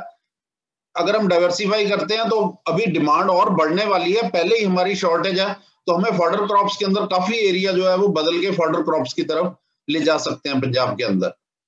दूसरी जो है मिलेट्स, जो बाजरा और मिलेट्स ग्रुप की जो फसलें हैं, ये हमारा ट्रेडिशनल डाइट जो पंजाबियों की रही है उसके अंदर मिलेट्स का काफी इंपॉर्टेंट रोल होता था। और अचानक क्या हुआ कि पिछले 40-50 साल के अंदर हम भूल गए, हम सिर्फ गेहूं और चावल की तरफ, ज्यादा गेहूं की तरफ हो गए, और उससे हमारी न्यूट्रिशन के अंदर भी बहुत प्रॉब्लम्स आई हैं, हमारी डिजीजेस भी काफी बढ़ी हैं। तो हमें मिलेट ग्रुप की तरफ काफी ध्यान देना चाहिए। फिर मिलेट्स की प्रोसेसिंग के अंदर बहुत ज्यादा स्कोप है। अगर हम मिलेट्स ग्रो करते हैं तो मिलेट्स की प्रोसेसिंग करके उसके अलग अलग प्रोडक्ट्स जो बनेंगे वो हम डिफरेंट स्टेट्स में भी जा सकते हैं, खुद भी कंज्यूम कर सकते हैं, और उसके अंदर यूटिलाइजेशन काफी हमारी वुमेन वर्कफोर्स की, रूरल यूथ की, इवन पेस्ट मैनेजमेंट के अंदर रूरल यूथ की। मैंने अपने प्रोजेक्ट के अंदर ही गांव के लड़कों को ट्रेनिंग दे के भी पेस्ट को कैसे हमने मॉनिटर करना और फिर हमें क्या एक्शन करना चाहिए, तो उस तरीके से उनके लिए रोजगार भी पैदा हो सकते हैं। बायोपेस्टिसाइड खुद बनाने तरीके हमें पता है, सिर्फ रजिस्ट्रेशन का प्रोसीजर अभी वो डाटा जितना ज्यादा मांगते हैं वो जनरेट करना मुश्किल है, तो वो हम गवर्नमेंट के साथ टेकअप कर सकते हैं भी। उसका कोई नुकसानदायक इफेक्ट उसके अंदर नहीं आना चाहिए, तो बायोपेस्टिसाइड हम लार्ज स्केल पे प्रोड्यूस कर सकते हैं, वही हम यूज कर सकते हैं। 3 चीजें ये हो गई। और इसके अलावा मक्की, जो वैल्यू एडेड मक्की के अंदर कई आ जाती है, baby corn, popcorn, sweet corn, इनकी काफी मार्केट के अंदर डिमांड है और रेट अच्छा मिल सकता है।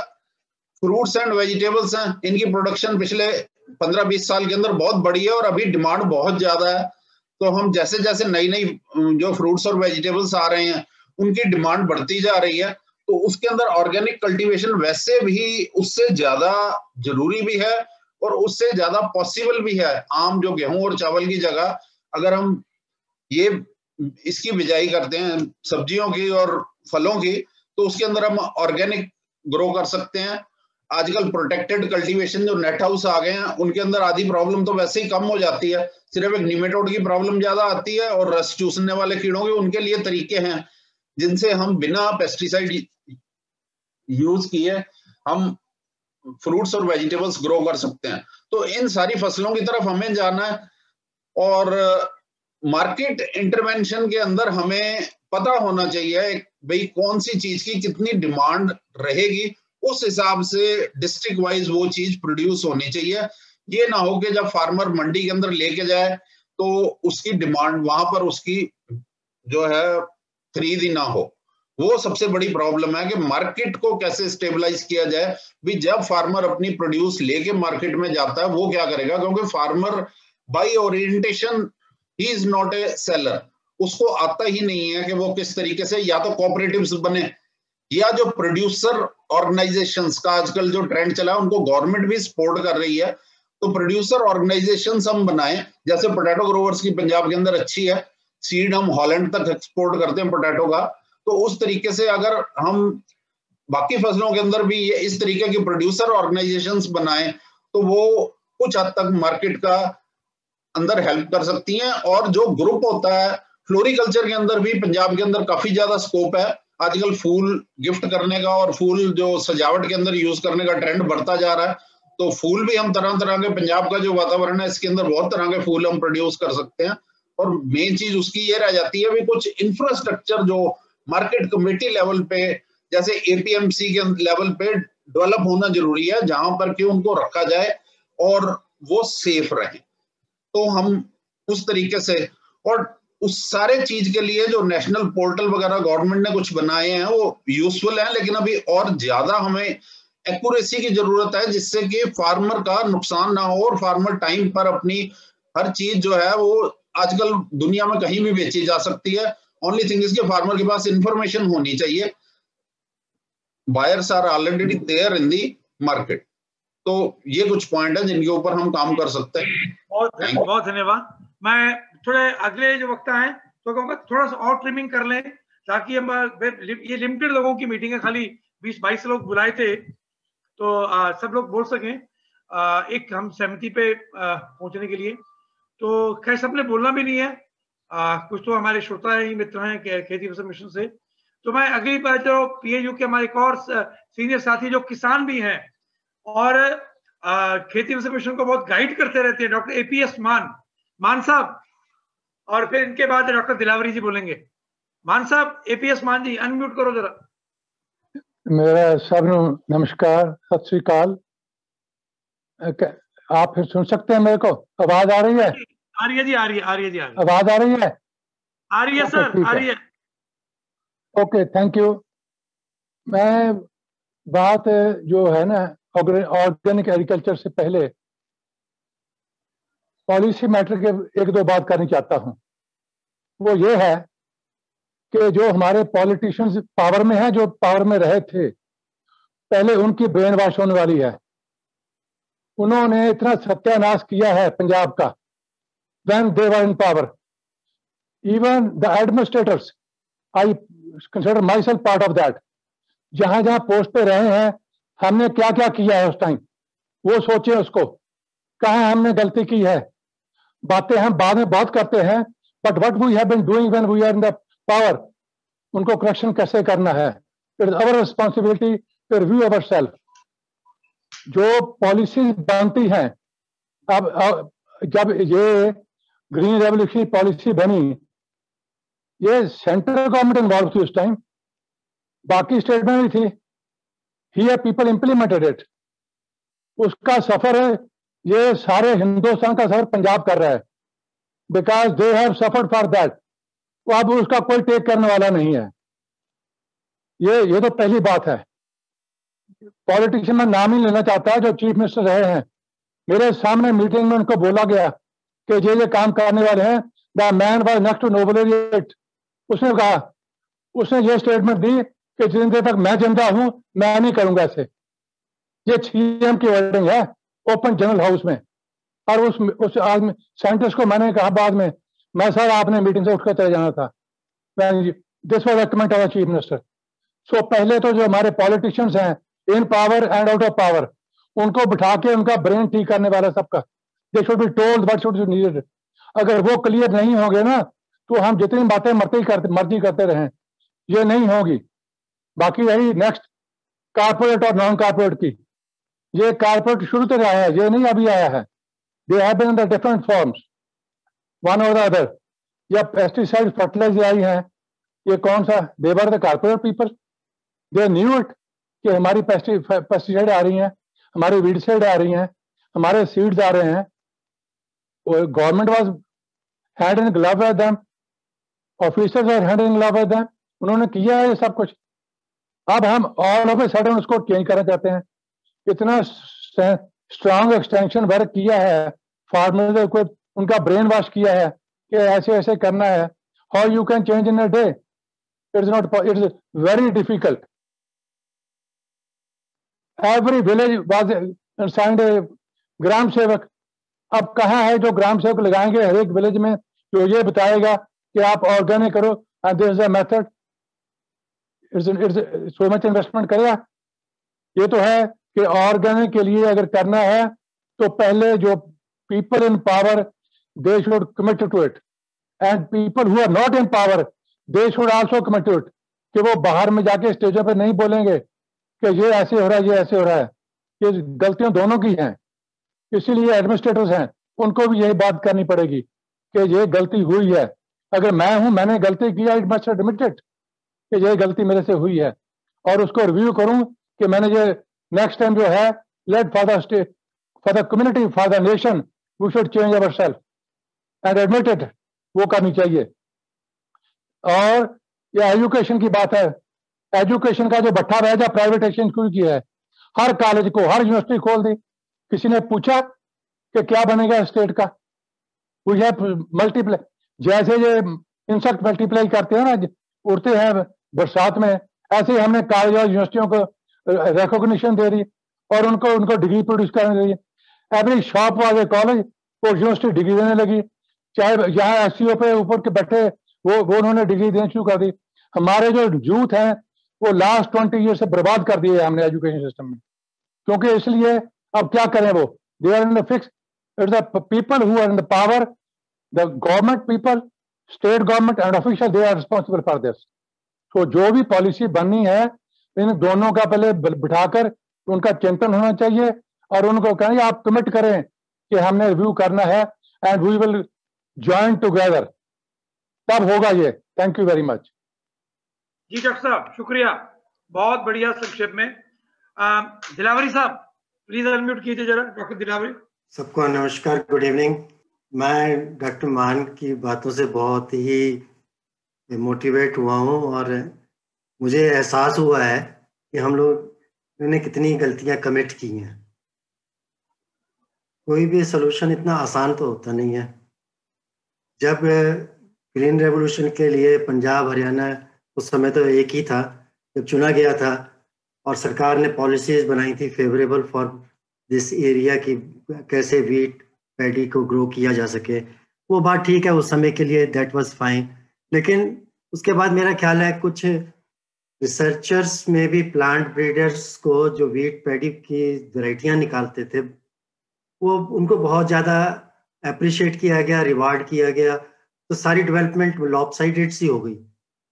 फ्रूट्स और वेजिटेबल्स या fodder, these were always second rank disciplines.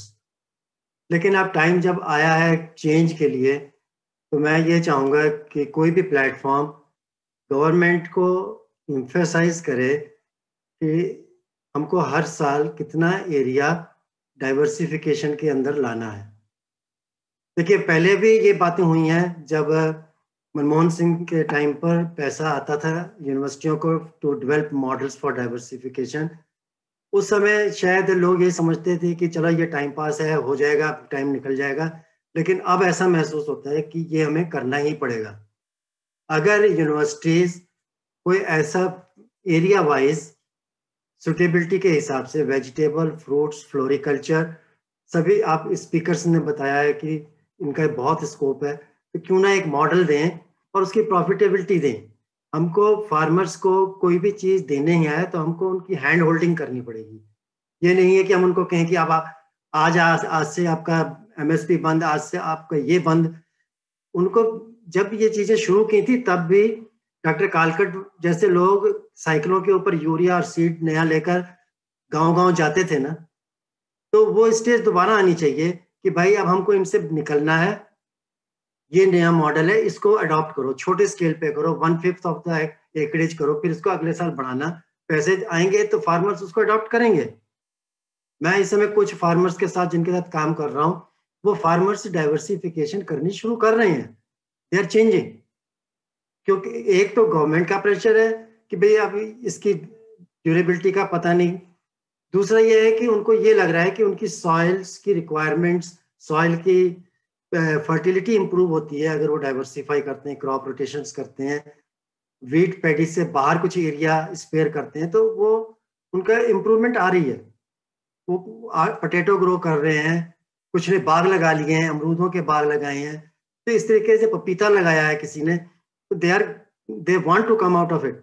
लेकिन उनको हमको मॉडल देने चाहिए।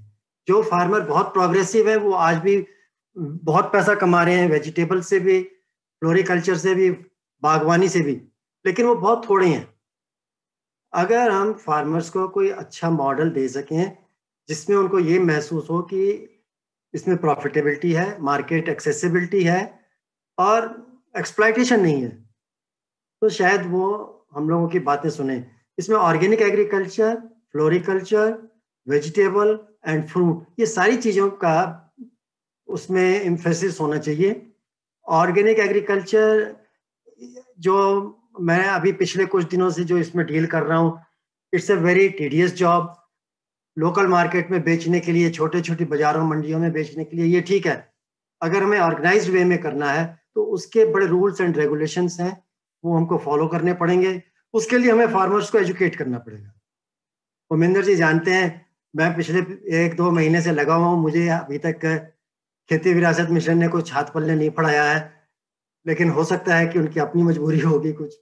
आई विश कि वो मेरा उसमें हेल्प करें। तो यही 2-4 बातें हैं। कॉर्पोरेट्स का कंट्रोल और नॉन कॉर्पोरेट्स का कंट्रोल, वो सब बातें बाद में होती हैं। जब प्रोडक्शन तो हो, डाइवर्सिफिकेशन तो हो, फार्मर्स कुछ प्रोड्यूस करना तो शुरू करें। उनको मोटिवेशन जरूर है, हैंड होल्डिंग जरूरी है।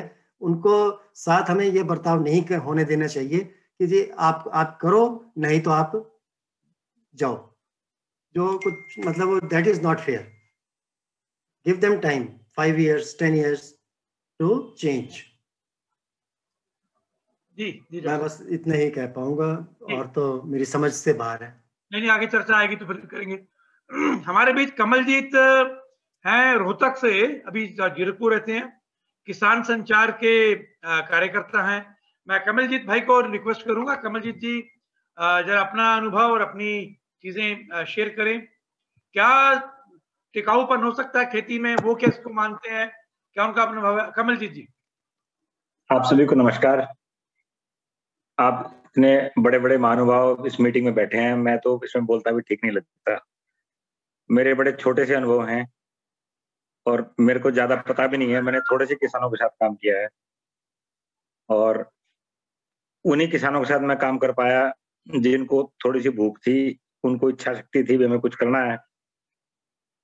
और मैंने जो पढ़ाई पढ़ी है, मैंने फूड टेक्नोलॉजी की पढ़ाई पढ़ी, लेकिन फूड टेक्नोलॉजी की पढ़ाई पढ़ते पढ़ते ये बात मेरी समझ में आ गई कि भाई ये तो मौत का सामान तैयार करने वाली पढ़ाई हम पढ़ रहे हैं, इसलिए मैंने छोड़ दिया फिर उसको। और मैंने अपना करियर ऑर्गेनिक फार्मिंग से स्टार्ट किया। और फिर ऑर्गेनिक फार्मिंग से स्टार्ट करते करते मेरा जो ध्यान वो ट्रेडिशनल जो नॉलेज है उसकी तरफ आकृष्ट हुआ, क्योंकि ऑर्गेनिक फार्मिंग को कामयाब करने के लिए जब तक हम पारंपरिक ज्ञान का सहारा नहीं लेंगे तब तक तो उसमें कोई रास्ता निकलने का कोई स्कोप था नहीं। और जब मैं पारंपरिक ज्ञान की खोज के अंदर आगे गया तो फिर मैं हनीबी जो नेटवर्क है वहां तक पहुंच गया, फिर उनके साथ काम करने लग गया। तो मुझे कोई 4,500 इनोवेटर्स को इंटरव्यू करने का मेरे को मौका मिला।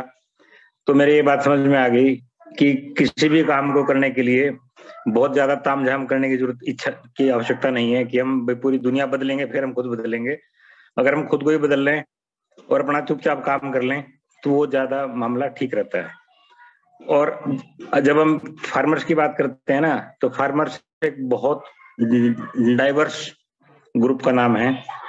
इसमें जो ज्यादातर लोग हैं जो फार्मिंग में हैं वो खुद को ऐसा महसूस करते हैं कि हम इसमें फंसे हुए हैं और हम विक्टिम ऑफ दी सर्कमस्टांसेस हैं। और आप उनको जो मर्जी कर लो, उनका कोई इलाज नहीं। उनका इलाज उस दिन शुरू होगा जिस दिन वो कहेंगे नहीं, हाँ भाई हम खुद को ठीक करेंगे।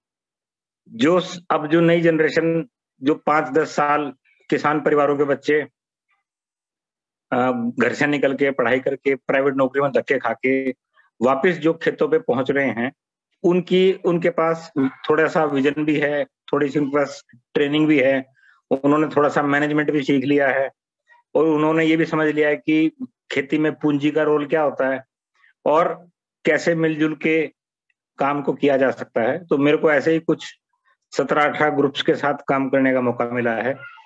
और जो काम करने की बात है, जैसे किसानों ने ज्यादातर राजनीतिक संगठन बना लिए हैं ना, इसी तरह किसानों के आर्थिक संगठन भी बनाए जा सकते हैं। और पूरी दुनिया का जो कारोबार है ना, वो आर्थिक संगठनों के आधार पर चलता है। कोई छोटे से छोटा दुकानदार होता है या बड़े से बड़ा कॉर्पोरेट होता है, वो कहीं ना कहीं एक आर्थिक संगठन, जैसे बैंक है, एसोचैम है, सीआईआई है, वो वहां से कोई ना कोई इनकी कनेक्टिविटी होती है, और वो सारी जो पॉलिसीज हैं वो अपने हिसाब से गवर्नमेंट से वो लोग क्रिएट कराते हैं। और हम जिस इकोसिस्टम में रहते हैं ना, वो सारा का सारा इकोसिस्टम कानूनों के द्वारा गवर्न किया जाता है, और उन कानूनों के अंदर छेद होते हैं, जिन छेदों के अंदर से सारा का सारा पैसा खींच लिया जाता है। और हम कितने भी, हम जब तक बड़ी बड़ी योजनाएं बनाएंगे ना कि हम देश का सुधार कर देंगे, नहीं कर सकते। हम अपने आसपास छोटे छोटे ग्रुप्स के अंदर एक्सपेरिमेंट्स करके और उनको आर्थिक रूप से जोड़ें। जब तक उनकी पूंजी नहीं जुड़ेगी ना, तो वो कभी भी इस सिस्टम के साथ तो वो काम ही नहीं कर सकते। तो मेरा पिछले 4-5 सालों में किसानों के आर्थिक संगठन बनाने में अनुभव रहा है, जो ठीक रहा है। मैंने सरकार के साथ भी काम करने की कोशिश की है, जो मैं कर नहीं पाया। मैंने 5 संगठन तो सरकार की मदद से बनाने की कोशिश की, लेकिन मैं कर नहीं पाया। लेकिन मैंने बाकी जो 13 संगठन बनाए, वो किसानों के अपने खुद के पैसे लगे हैं उसके अंदर, और आज वो बढ़िया काम कर रहे हैं। और आगे मुझे लगता है कि जो वो अपनी जिंदगी को खुद ही चेंज कर पाएंगे, क्योंकि कारण क्या होता है, जब व्यक्ति आर्थिक रूप से जुड़ जाता है ना, तो उसको सामाजिक सुरक्षा भी मिलती है, आर्थिक सुरक्षा भी मिलती है। और आर्थिक सुरक्षा सबसे बड़ी आज की डेट में मतलब आवश्यक है, क्योंकि सब कुछ आजकल पैसे से ही चलता है। और जब किसान को पैसा संभालना आ जाता है ना, उसके अंदर फिर सब कुछ आ जाता है उसको। और जो किसान पैसा नहीं संभाल पाते, वो फिर कुछ नहीं कर पाते। और इसमें सबसे बड़ी जरूरत है ना, वो उस किसान की जरूरत है जिसको कहीं ना कहीं जुड़ने की इच्छा है, कुछ काम करने की इच्छा है, वो कुछ कंट्रीब्यूट कर सकता है। क्योंकि जो प्राइमरी प्रोडक्शन है, पैसा तो बहुत है किसान के पास में, लेकिन उसका पैसा मैनेज नहीं हो रहा, उसका पैसा खिंड रहा है। वो हर चीज महंगी खरीद रहा है और अपनी चीजों को होलसेल में बेच रहा है। जब इस तरह करके लोग जो आपस में जुड़, मेरा तो बड़ा छोटा सा एक्सपीरियंस है, हो सकता है कि इसको बड़े सेंस में कैसे करेंगे मुझे पता नहीं है, लेकिन मैंने जितने 10, 20, 50 लोगों के साथ काम किया, उनके साथ मेरा तो एक्सपीरियंस यही कहता है कि छोटे स्तर पे काम करने की जरूरत है, काम हो जाता है, कोई ऐसी बहुत बड़ी बात है नहीं। मैं इन्हीं बातों के साथ में अपनी बहुत धन्यवाद कमल जी। पुनीत पाल सिंह, वो भी इनकी तरह इसी तरह का काम करते हैं, एक नौजवान है अंबाला से, पुनीत पाल। जी सर, जी सर। अनम्यूट करो पुनीत पाल। हाँ जी, हाँ जी। सत श्री अकाल जी साਰਿਆਂ ਨੂੰ। और उमिंदर जी, बहुत अच्छी चंगी डिस्कशन चल रही है। मैं बड़ा कुछ चंगा लग्या जिस पॉजिटिव माइंडसैट ਨਾਲ डिस्कशन सारी चल रही है। और बस मैं कुछ गल्लां कमल जी दे नाल ही ऐड कर देना। और क्योंकि कमल जी, और जैसे आपने बताया, मेरा भी किसानों के साथ जो इनके आर्थिक संगठन है उनमें तजर्बा रहा है। और मैं सेकंड करता हूँ जो बात अभी कमल जी ने कही है ना, कि किसानों को जिस दिन पैसा संभालना आ गया, उनका जो रिसोर्सेज हैं, अगर वो पैसा संभाल के उसको सही जगह पे लगा के काम करना आ गया, तो बहुत सारी प्रॉब्लम है। सबसे पहले तो जो माइंडसेट है ना, वो चेंज करना बहुत जरूरी है।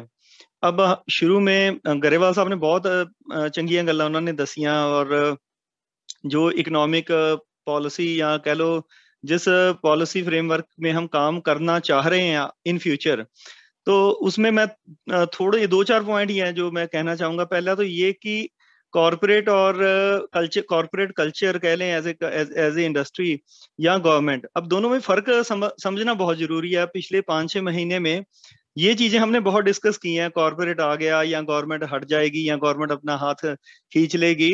दोनों में फर्क क्या है? दोनों में बेसिकली काम करने का फर्क ये है कि 2 रुपये लगा के उसके 10 कैसे बनाने हैं, वो काम करने का तरीका तो है कॉरपोरेट का, कि चाहे वो हुक और क्रूक जैसे हम कह लेते हैं, एक्सप्लॉयटेशन हो या जवाबदेही कह लो। कॉरपोरेट में भी सब कुछ माड़ा थोड़ी है। अब जिस चीज में जरूरत से ज्यादा अगर हम देखें, जिसको हम कई बार इंडिया में कहते थे लाला कंपनीज, अब जो ट्रांसपेरेंसी इसमें नहीं है नेचुरली वो कॉरपोरेट में है। अब किसी के 100 प्लांट हैं और उनका जो कॉरपोरेट गवर्नेंस भी तो एक सब्जेक्ट है ना, तो कुछ चीजें उनमें अपनी ढंग की हैं जिससे वो काम कर रहे हैं। गवर्नमेंट क्या है, जो डिपार्टमेंट हम देखते हैं कि काम हो या ना हो, बस वो होता हुआ लगना चाहिए, वो सरकार है। अब बड़े बड़े प्लांट, बहुत चीजें हमारे यहाँ पंजाब में खड़ी कर दी गई हैं, प्लांट चल नहीं रहे, किसी में जर्मन की मशीन है, किसी में फ्रांस की मशीन है, बस वो लगाने तक का इंटरेस्ट था उनका। अगर वो प्लांट आज चलते तो यकीनन पंजाब से बहुत कुछ जो था यहाँ से एक्सपोर्ट हो सकता था, ऑर्गेनिक की डिमांड भी क्रिएट हो सकती थी, जो नहीं हुआ। खैर, क्योंकि मैंने जैसे कहा कि माइंडसेट, क्योंकि हमारी आज की जो डिस्कशन है बड़ी एक सोल्यूशन ओरिएंटेड मुझे लग रही है, तो उसमें जो हो सकता है ना, जो कुछ गलत हुआ है, आप हम सभी को पता है कि कहाँ कहाँ पे कमियां, हर हमारे अपने काम करने में कमियां, फार्मर की डिमांड्स में बड़ी कमियां मैं तो समझता हूँ। उसको हम पीछे छोड़कर अब सोल्यूशन की तरफ अगर जाएं, तो जो कुछ सिस्टम में हमने अब पिछले 10-20 सालों में जो चीजें क्रिएट की हैं, लेकिन वो कहीं ना कहीं हम पीछे छोड़ के नई चीज की तरफ भागने लगते हैं। मुझे लगता है कि उस गलती को अगर हम सुधार लें, अब मैं यहाँ 2-3 एग्जांपल अगर दे के उसको बात को अपना खत्म करूंगा कम लफ्जों में। अगर स्पेसिफिकली पंजाब की, क्योंकि काफी अब 12-13 जिलों में अब हम काम कर रहे हैं फार्मर प्रोड्यूसर ऑर्गेनाइजेशन में, तो उसमें हम देखते हैं कि नई एफपीओ या चाहे गवर्नमेंट की बने, और पंजाब में तो खैर जितना भी एफपीओ का काम हो रहा है वो अपने किसान अपनी तरफ से ही कर रहे हैं। अब एफपीओ या कोऑपरेटिव बनने के बाद हमें देखते हैं कि इसकी कोई छोटी कैनिंग लाइन लगाएं तो कहाँ लगाएं, अब उसके लिए कितने डिपार्टमेंट से परमिशंस लेनी है।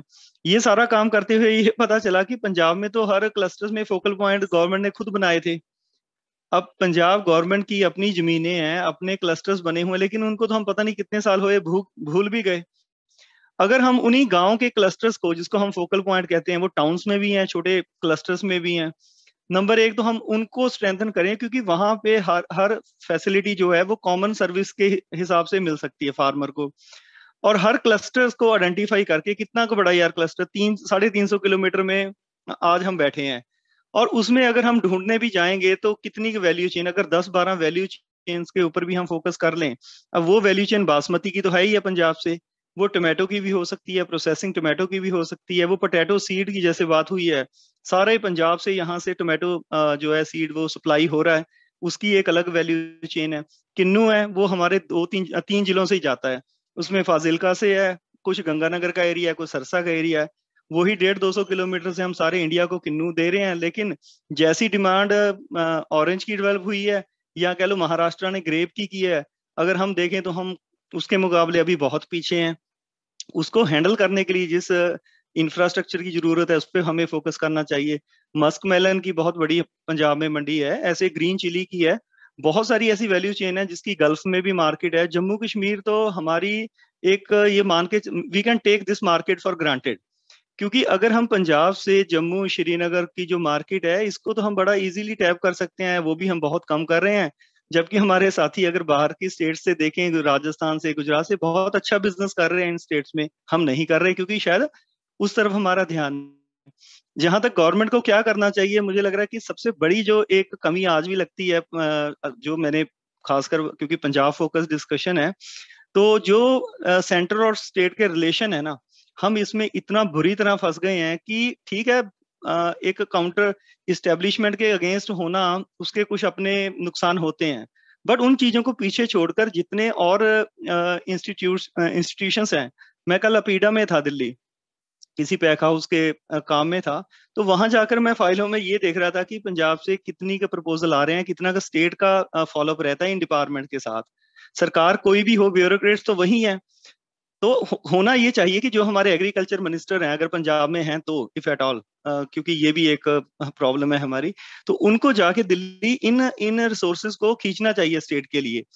ज्यादा से ज्यादा जो एयर ट्रैफिक है उसको बढ़ाना चाहिए, कोल्ड चेन की बात करनी चाहिए, बहुत सारी ऐसी चीजें हैं जिसमें स्टेट को सिर्फ अपना रिप्रेजेंट करना चाहिए एग्रीकल्चर मिनिस्टर को, जो नहीं हो रहा। सीएम को रिप्रेजेंट उनको करना चाहिए कि हमारे स्टेट के लिए कितना फंड है।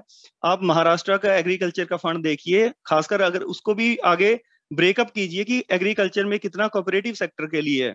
हम हर प्लेटफॉर्म और हर डिस्कशन में नतीजा तो निकाल देते हैं कि cooperative is the only answer, लेकिन पंजाब में हम कर क्या रहे हैं, हम तो इंडिविजुअल सक्सेस को तो हम ग्लोरीफाई करते हैं। और अगर पंजाब में कहीं बात कर दें कि कोई ग्रुप फार्मिंग या कोई कम्युनिटी लेवल पे कुछ काम हम करना चाहते हैं, तो एक इंप्रेशन ऐसा क्रिएट कर दिया जाता है कि यार ये तो गरीबां जिहां वाला काम है। ऐसे टैबू को पीछे छोड़ना चाहिए और हमें ब्रांडेड करना चाहिए अपने कोऑपरेटिव्स को।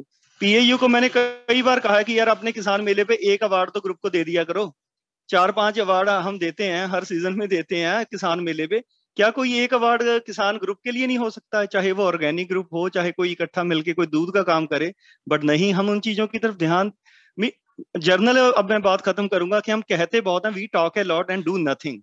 ये हमारी एक प्रॉब्लम है। आई थिंक इसको किसानों को भी समझना चाहिए कि हम सरकार की तरफ हमेशा देखते तो रहते हैं, लेकिन बहुत कम 10-15% फार्मिंग कम्युनिटी में लोग ऐसे हैं जिनमें ज़ील है काम करने की। रेस्ट मैं कुछ कहना नहीं चाहूंगा, but it is very unfortunate कि जैसा माहौल अभी बात हुई है कि 40-50 साल पहले था, जैसे हम अपने फादर से ग्रीन रेवोल्यूशन के बारे में सुनते थे, हम नहीं, वो गढ़ से हम नीचे आए हैं। पर ये भी सच है कि पिछली सदी को याद करके हम आगे वाली सदी नहीं जीत सकते, तो बहुत कुछ सोचने की जरूरत है। और ऐसी डिस्कशन के लिए मैं बहुत बहुत धन्यवाद करना चाहूंगा खेती विरासत मिशन का, वो समय समय पर जो हमें जोड़ते हैं। It is very encouraging and motivating. Thank you very much. धन्यवाद पुनीत, बहुत बढ़िया कहा। और पुनीत शायद हमारे में सबसे यंगेस्ट होगा ऐसा। हमारे बीच अब 2-3 जो लोग हैं जो इम्पोर्टेंट, जिनको बोलना चाहिए, doctor Shubhprem Brar, Sukhdev Singh Bhopal, doctor AS Maan Sangrur, इन 3 को हमारे बारी से बुलवाते हैं। बाद में जसकीरत जी वगैरह हम कुछ लोग करेंगे। तो शुभप्रेम बराड़ जी शुरू किया जाए। बराड़ साहब अनम्यूट करो जरा अपने आप को। बराड़ साहब फोन उंगल मारो, अनम्यूट करो। बराड़ साहब बुला लो जरा बच्ची नु। हो गया हो गया हो गया हो गया जी। हाँ सर, मेरी आवाज आ रही है जी? बिल्कुल आ रही है जी, बहुत बढ़िया आ रही है जी। हाँ जी, मैं ना जो कुछ सुनिया ये बड़ा एनकरेजिंग है सारा कुछ, और बहुत कुछ मैं कई बार ये सोचता ਹੁੰਦਾ ਸੀ, लेकिन वो सारा कुछ इन्ना खास करके कमलजीत ਦਾ ਤੇ ਇਹਦਾ ਆਪਣੇ पुनीत ਦਾ ਇਹ ਮੈਂ ਗੱਲਬਾਤ ਸੁਣੀ ਨਾ, ਇਹ ਤਾਂ ਬਹੁਤ ਹੀ ਹੌਸਲਾ ਦੇਣ ਵਾਲੀਆਂ ਗੱਲਾਂ ਕਰਦੇ ਆ। ਮੁੰਡੇ ਨੂੰ ਤਾਂ ਕਾਫੀ ਕੁਝ ਪਤਾ ਸੀ, ਤਾਂ ਸ਼ਾਇਦ ਬਹੁਤ ਕੁਝ ਥਿਊਰੀ ਚ ਕਰਦੇ ਹੋਵਾਂਗੇ, ਲੇਕਿਨ ਇਹ ਅਸੀਂ ਸੋਚਦੇ ਆ ਇਹ ਜਾਣਦੇ ਆ। ਮੇਰੇ ਖਿਆਲ ਦੇ ਵਿੱਚ ਨਾ ਮੈਂ ਇੱਕ ਸਿਰਫ 1-2 ਮਿੰਟ ਹੀ ਲਾਉਂਗਾ, ਉਹ ਇਹ ਕਿ ਸਾਨੂੰ ਫੋਕਸ ਕਰਨਾ ਚਾਹੀਦਾ ਹੈ ਜੋ ਕੁਛ ਅਮਰਜੀਤ ਨੇ ਕਿਹਾ ਹੈ ਉਸ ਮਾਡਲ ਨੂੰ। ਆਮ ਤੌਰ ਤੇ ਨਾ ਜਿਵੇਂ ਮੈਂ ਇਹ ਵਿੱਚ ਥੋੜੀ ਗੱਲ ਕਰਦੇ ਹਾਂ ਕਿ ਜਿਸ ਤਰ੍ਹਾਂ ਥਿੰਦ ਨੇ ਕਿਹਾ ਕਿ ਅਸੀਂ ਨਾ ਮਾਈਕਰੋ ਇਕਨੋਮਿਕਸ ਤੇ ਬੜਾ ਜ਼ੋਰ ਦੇ ਰਹੇ ਹਾਂ, ਕੱਲ ਇੰਡੀਵਿਜੂਅਲ ਨੂੰ ਤਾਂ ਅਸੀਂ ਬੜਾ ਕਰਦੇ ਹਾਂ ਕਿ ਹਾਂ ਜੀ ਇਹਨੇ ਵੀ ਕਰ ਲਿਆ ਇਹਨੇ ਵੀ ਕਰ ਲਿਆ, ਲੇਕਿਨ ਜਦੋਂ ਅਸੀਂ ਮਾਸ ਲੈਵਲ ਤੇ ਜਾਂ ਵੱਡੇ ਲੈਵਲ ਤੇ ਗੱਲ ਕਰਦੇ ਹਾਂ ਉਹ ਤੋਂ ਝਿਜਕ ਜਾਂਦੇ ਹਾਂ। ਅਸੀਂ ਇੰਡੀਵਿਜੂਅਲ ਫਾਰਮਿੰਗ ਨੂੰ ਗਲੋਰੀਫਾਈ ਕਰ ਰਹੇ ਹਾਂ। ਠੀਕ ਆ, ਉਹ ਹੋਣੀ ਚਾਹੀਦੀ ਹੈ, ਪਰ ਉਹ ਇੰਨੀ ਗੱਲ ਨਹੀਂ ਹੁੰਦੀ। ਇੰਡੀਵਿਜੂਅਲ ਹਮੇਸ਼ਾ ਹੀ ਇਸ ਤਰ੍ਹਾਂ ਹੁੰਦੇ ਹੀ ਹੈ। ਤਾਂ ਹੁਣ ਗੱਲ ਇਹ ਹੈ ਕਿ ਅਮਰਜੀਤ ਨੇ ਜੋ ਕੁਝ ਕਿਹਾ ਹੈਗਾ, ਜਿਸ ਤਰ੍ਹਾਂ ਦੀਆਂ ਇੱਕ ਮਾਡਲ ਉਹਨੇ ਦਿੱਤਾ ਹੋਇਆ ਹੈਗਾ, ਮੇਰਾ ਖਿਆਲ ਹੈ ਜੇ ਅਸੀਂ ਨਾ ਇਹੀ ਕਰੀਏ ਕਿ ਅਸੀਂ ਉਸ ਤੇ ਕੰਸੈਂਟਰੇਟ ਕਰੀਏ ਕਿ ਇਹਦੇ ਵਿੱਚੋਂ ਕਿੰਨਾ ਕੁਝ ਪ੍ਰੈਕਟੀਕਲ ਹੈ, ਕਿੰਨਾ ਕੁਝ ਪ੍ਰੈਕਟੀਕਲ ਨਹੀਂ ਹੈ, ਕਿੰਨਾ ਕੁਝ ਸਰਕਾਰ ਤੋਂ ਲੈਣਾ, ਕਿੰਨਾ ਕੁਝ ਸਰਕਾਰ ਤੋਂ ਨਹੀਂ ਲੈਣਾ ਹੈ, ਇਹਨੂੰ ਥਿਊਰੀ 'ਚ ਨਾ ਰਹਿਣ ਦੀਏ।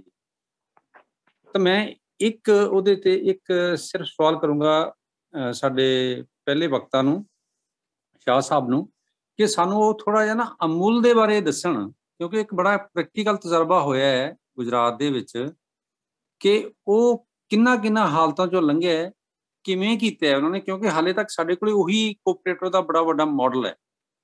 ਅਸੀਂ ਚਾਹਾਂਗੇ ਕਿ ਉਹਦੀਆਂ ਬਾਰੀਕ ਬੀਨੀ ਨਾਲ ਕੁਝ ਸਾਨੂੰ ਵੀ ਦੱਸਣ, ਤਾਂ ਕਿ ਸਾਨੂੰ ਪੰਜਾਬ ਦੇ ਵਿੱਚ ਇਹ ਲੱਗੇ ਕਿ ਜਿਸ ਕੋਆਪਰੇਟਿਵ ਮਾਡਲ ਦੀ ਅਸੀਂ ਗੱਲ ਲਗਾਤਾਰ ਕਰੀ ਜਾ ਰਹੇ ਹਾਂ, ਕਦੇ ਅਸੀਂ ਕਹਿੰਦੇ ਇਹਨੂੰ ਕੋਆਪਰੇਟਿਵ ਇਸੋਂ ਬਿਊਰੋਕ੍ਰੇਸੀ ਚੋਂ ਬਾਹਰ ਕੱਢ ਲਓ, ਕਦੇ ਕਹਿੰਦੇ ਸਰਕਾਰ ਨਾਲ ਰਲ ਕੇ ਚੱਲੋ, ਉਹ ਥੋੜਾ ਜਿਹਾ ਸਾਨੂੰ ਇਸ ਬਾਰੇ ਦੱਸਣ, ਤਾਂ ਜੋ ਅਸੀਂ ਫਿਰ ਅਮਰਜੀਤ ਦੇ ਮਾਡਲ ਨੂੰ ਇਹ ਤੇ ਪਰਖ ਕੇ ਦੇਖ ਲਈਏ। ਧੰਨਵਾਦ। ठीक है। डॉक्टर एएस मान साहब, कपिल भाई, ये मान साहब, ये कपिल भाई आपको समझ में आया कि नहीं? डॉक्टर शुभप्रेम बराड़ ने अमूल के मॉडल के बारे में पूछा आपसे, आप बाद में बोलेंगे जरा। मैं बिल्कुल कहूंगा।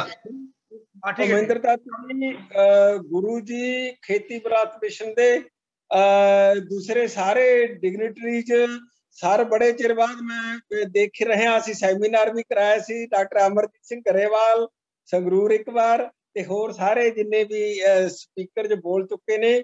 ਤਾਂ ਜਿਵੇਂ 3 ਇੱਕ ਆਰਗੈਨਿਕ ਤੇ ਮਾਡਲ ਕੰਮ ਕਰ ਰਹੇ ਆ, ਸਭ ਦੀ ਮਦਰ ਹੈ ਖੇਤੀ ਵਿਰਾਸਤ ਮਿਸ਼ਨ।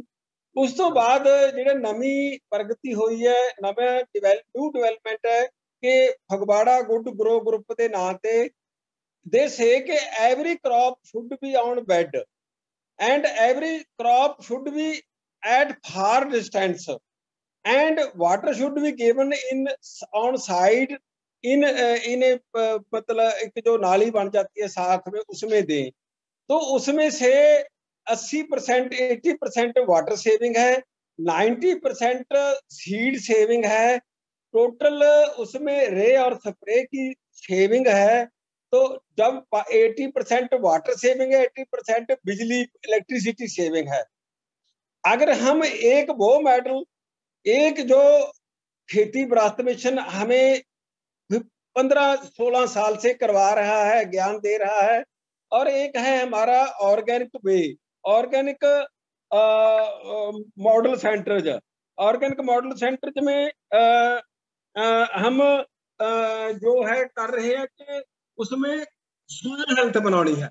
उस पे हम बहुत जोर दे रहे हैं कि हर फार्म पे एक साहीवाल गाय काउज हो, गायें हो, और 5 boxes minimum honey bee keeping के हो, वहीं ही जो पिट्स हो, वहीं ही 200 कम से कम 2 एकड़ में फ्रूट प्लांट्स हो, एक वेजिटेबल यूनिट हो, और दूसरा जो है मल्टीपल क्रॉपिंग हो। तो उससे हम सॉइल हेल्थ बनती है, सॉइल हेल्थ बनती है। और फगवाड़ा गुड ग्रो को जैसे बताता है कि बिरली फसल लगानी है, बेड पे लगानी है, पानी नहीं लगाना। 95% जो प्लांट्स है एयर और वातावरण से लेते हैं, तो उससे हम बहुत बड़ा इनकलाब ले आ सकते हैं पंजाब में। दूसरा जो है कि ऑर्गेनिक फार्मिंग में सारा गरेवाल साहब कह रहे सी कि एक विलेज हम ऐसे करें कि एक पिंड की गल कर रहे सी सर। श्री महेंद्र नाथ जी मैं आज ही पढ़ रहा सी कि एक परंपरागत कृषि विकास योजना है PKVY, उसदे विच मेंशन है कि 50,000 पर हेक्टेयर सेंटर गवर्नमेंट दी स्कीम है हेल्प करनी। जे एक पिंड दे विच 50 फार्मर्स ज्वाइंटली 1 एकड़ ईच ऑर्गेनिक फार्मिंग करता है, तो वो कितनी बड़ी हमें हेल्प मिल सकती है उससे, जो परंपरागत कृषि विज्ञान योजना है। सेंटर की बहुत सारी ऐसी स्कीम्स हैं जो जिसमें हमें बहुत सारी हेल्प मिल सकती है। जो एक वो बता रहे थे, बात कर रहे थे सर अमरजीत सिंह, डॉक्टर अमरजीत सिंह गरेवाल जी, कि हमें पॉलिटिक्स में थर्ड अल्टरनेटिव बहुत जरूरी है। हम उसकी बात छोड़ देते हैं। अगर हमने कोऑपरेटिव मूवमेंट चलानी है गांव में, हर गांव में 3 लाख 6 लाख 9 लाख कोल्ड स्टोरेज बनाने हो, तो अगर हमारी गवर्नमेंट हो, हमारे पसंद की लाइकिंग की गवर्नमेंट हो, तो वो कम से कम सेंटर जो भी करता है करता रहे। हम कोऑपरेटिव मूवमेंट से गांव में बहुत बड़ा इनकलाब ले आ सकते हैं। जैसे ऑर्गेनिक कॉटन की बात कर रहे थे सर रमेश अरोड़ा जी, ऑलरेडी बेटी रूपसी जो है वो खेती विरासत मिशन के अंडर पंजाब में उसकी बहुत बड़ी कैंपेन शुरू किया उसने, और हमने भी हमारे खेत में, हमारे फार्म में, संगरूर में कॉटन ही लगाई है। वो इतनी अपार्ट लगाई है, बिरली लगाई है कि एक साइड 4 फीट, एक साइड 8 फीट इतने दूरी से लगाई है। और इतना वो कॉटन का जो प्लांट है वो जैसे किन्नू प्लांट होता है, फ्रूट प्लांट हो जाता है, और उसमें से हम आगे मिनिमम प्रोसेसिंग प्लांट लगा सकते हैं। गांव में अच्छी डेवलप्ड लेटेस्ट टेक्नोलॉजी की खड्डियां हो सकती हैं। ऐसी वो कह रहे थे अरोड़ा सर के डेयरी फार्मिंग, जैसे मैंने बताया कि हमारे फार्म में जो ऑर्गेनिक वे का मॉडल सेंटर है, कम से कम 5 साहीवाल गायें रखने का है, हम रखी हैं, 3 दूध देती हैं। हम शहर में संगरूर में 65 रुपए पर केजी उसका सेल करते हैं। आम जो गाय है उसका ₹40 पर केजी सेल होता है, और प्राइस चंडीगढ़ में 100 रुपीज है। तो ऐसी हम every crop, every vegetable, all pulses, all fruits, ये सभी हमारे गांव में हर खेत में होना चाहिए। ऐसी स्वीट कॉर्न, बेबी कॉर्न हम लगाने जा रहे हैं, जिसकी बात कर रहे थे सर श्री रमेश अरोड़ा जी कर रहे थे। तो ये सारा जो है APS मान सर कर रहे थे कि पॉलिटिकल सिस्टम जो पॉलिटिशियंस ने और उनके साथ एडमिनिस्ट्रेटर ने तबाही कर दिया। अगर सर हम पॉलिटिक्स को सुधार लेते हैं तो एडमिनिस्ट्रेटर तो वैसे ही चलेंगे जैसे पॉलिटिशियन चलाने चाहेंगे, एडमिनिस्ट्रेटर अपने आप कुछ नहीं कर सकेंगे। तो उसमें मैं कहता हूँ कि पॉलिटिकल कंट्रोल बहुत जरूरी है। और जो कह रहे थे कि विनोद कुमार साहब, डॉक्टर विनोद कुमार दिलावरी जी के गवर्नमेंट करे, गवर्नमेंट नहीं करे कि हम अपने अपने दम पे कर सकते हैं। हम किसान यूनियन को साथ लेके हर गांव में कर सकते हैं। ऐसी सॉइल हेल्थ बनानी है, ऐसी ऑर्गेनिक फार्मिंग करनी है। टोटल हम फार्मर्स को बोल सकते हैं कि आप केमिकल फार्मिंग छोड़ दें, और वो छोड़ देंगे। थैंक यू जी। Thank you sir, thank you Mann साहब। मैं सुखदेव भोपाल जी को रिक्वेस्ट करूंगा, भोपाल साहब सुखदेव भोपाल जी। हाँ जी, एक तो टाइम बहुत हो गया, ठीक है, 5-5 मिनट लेने हैं, लंबा मैं ज्यादा टाइम नहीं लेना चाहता। सुखदेव भोपाल साहब, मैं कुछ पॉइंट बार करते रहांगे, संक्षेप क्या है? हाँ, कोई गल नहीं, मैं कुछ पॉइंट तुहाडे सामने रखना चाहना। थोड़ा हिंदी में बोलोगे तो समझ में आएगा सुखदेव जी। अच्छा, ओके ओके ओके। पहला पॉइंट जो मैं आपके सामने रखना चाहता हूं वो ये है कि एग्रीकल्चर को हमें होलिस्टिक रूप में देखना चाहिए। एग्रीकल्चर और एनवायरनमेंट जो दो ऐसे कंपोनेंट हैं जो जुड़े हुए हैं। अगर सिर्फ पैसा संभालना किसान को आ गया और एनवायरनमेंट संभालना नहीं आया तो पैसा उसके कोई भी काम आने वाला नहीं है। जिसको लग रहा है कि शायद ज्यादा पैसा आ जाएगा तो हम ज्यादा खुशहाल हो जाएंगे, यही तो कैपिटलिज्म है। और कैपिटलिज्म क्या है? इसलिए एक बात तो मैं ये कहना चाहता हूं कि एनवायरनमेंट और एग्रीकल्चर दो कंपोनेंट्स ऐसे कंपोनेंट्स हैं जो एक दूसरे के साथ जुड़े हुए हैं। और जो नई रिसर्च आ रही है वो ये कह रही है कि 2030-35 के बाद हमारा एनवायरनमेंट जिस तरीके से खराब हो रहा है, अगर वो ऐसे तरह खराब होता चला गया तो वो खेती के लायक ही नहीं रहेगा। एक पॉइंट। दूसरा पॉइंट मैं ये कहना चाहता हूं कि अगर एनवायरनमेंट को आपने, एनवायरनमेंट की प्रॉब्लम को आपने फेस करना है, उसको मीट करना है, तो आपको नेचुरल एग्रीकल्चर की तरफ आना पड़ेगा। नेचुरल एग्रीकल्चर की तरफ इसलिए नहीं आना कि इसमें स्कोप ज्यादा है, इसमें पैसा ज्यादा है, इसमें मार्केटिंग ज्यादा है। इसमें इसलिए आना है हमने कि अगर नेचुरल एग्रीकल्चर नहीं करेंगे ऑफिस से चले। हाँ जी। तो फिर हम अपने एनवायरनमेंट को सेव नहीं कर सकते, एनवायरनमेंट को अपने को बचा नहीं सकते। दूसरी बात। तीसरी बात, हमें ये समझना चाहिए कि एग्रीकल्चर महज कोई ऐसा प्रोफेशन नहीं है जिसमें प्रॉफिट कमाने वाला प्रोफेशन नहीं है। ये लाइफ लाइन है, जो ह्यूमन चेन की भी लाइफ लाइन है और पूरी जो मतलब बायो लाइफ है उसकी भी लाइफ चेन है। इसलिए इसको एक इस रूप में ट्रीट करना कि ये एक लाइफ लाइन है, इसलिए इसको लाइफ लाइन के रूप में ट्रीट किया जाना चाहिए। और अगली जो नेक्स्ट बात मैं ये कहना चाहता हूं कि अगर हम चाहें कि हम अपने लेवल पे जो सारा कुछ कर लेंगे वो पॉसिबल नहीं है। हम स्टार्ट कर सकते हैं लेकिन इसको कामयाबी तक नहीं पहुंचा सकते, क्योंकि जो मॉडल हम जिस मॉडल की बात कर रहे हैं, जो मतलब औद्योगिक मॉडल या केमिकल मॉडल या कारपोरेट मॉडल एग्रीकल्चर का जिस पे आज हम चल रहे हैं, ये अपने आप नहीं आया। इसके लिए वर्ल्ड वाइड प्लानिंग पड़ी थी। वर्ल्ड वाइड मतलब इसकी एक प्लानिंग के साथ आया है ये मतलब मॉडल। जैसे गरेवाल साहब ने कहा था कि कारपोरेट मॉडल भी फेल हो गया, इसकी भी सीमताइयां ने, और सरकारी मॉडल भी फेल है, उसकी भी अपनी लिमिटेशन। इसलिए थर्ड अल्टरनेटिव क्या हो सकता है मेरे मुताबिक? वो प्रो नेचर प्रो ह्यूमन एक डेवलपमेंट मॉडल हो सकता है। हम pro nature pro human agriculture का डेवलपमेंट मॉडल भी बना सकते हैं और पूरी सोसाइटी को भी हम pro nature pro human development model पे सोच सकते हैं, ऑर्गेनाइज कर सकते हैं। उसके बारे में हमने काम किया है और हम लगे भी हुए हैं और उसके बारे में हम एक पूरी डिटेल में नेक्स्ट किसी प्रोग्राम में बात करेंगे कि वो मॉडल क्या है, उसके प्रिंसिपल क्या होंगे और उसकी वो प्रायोरिटी क्या होगी।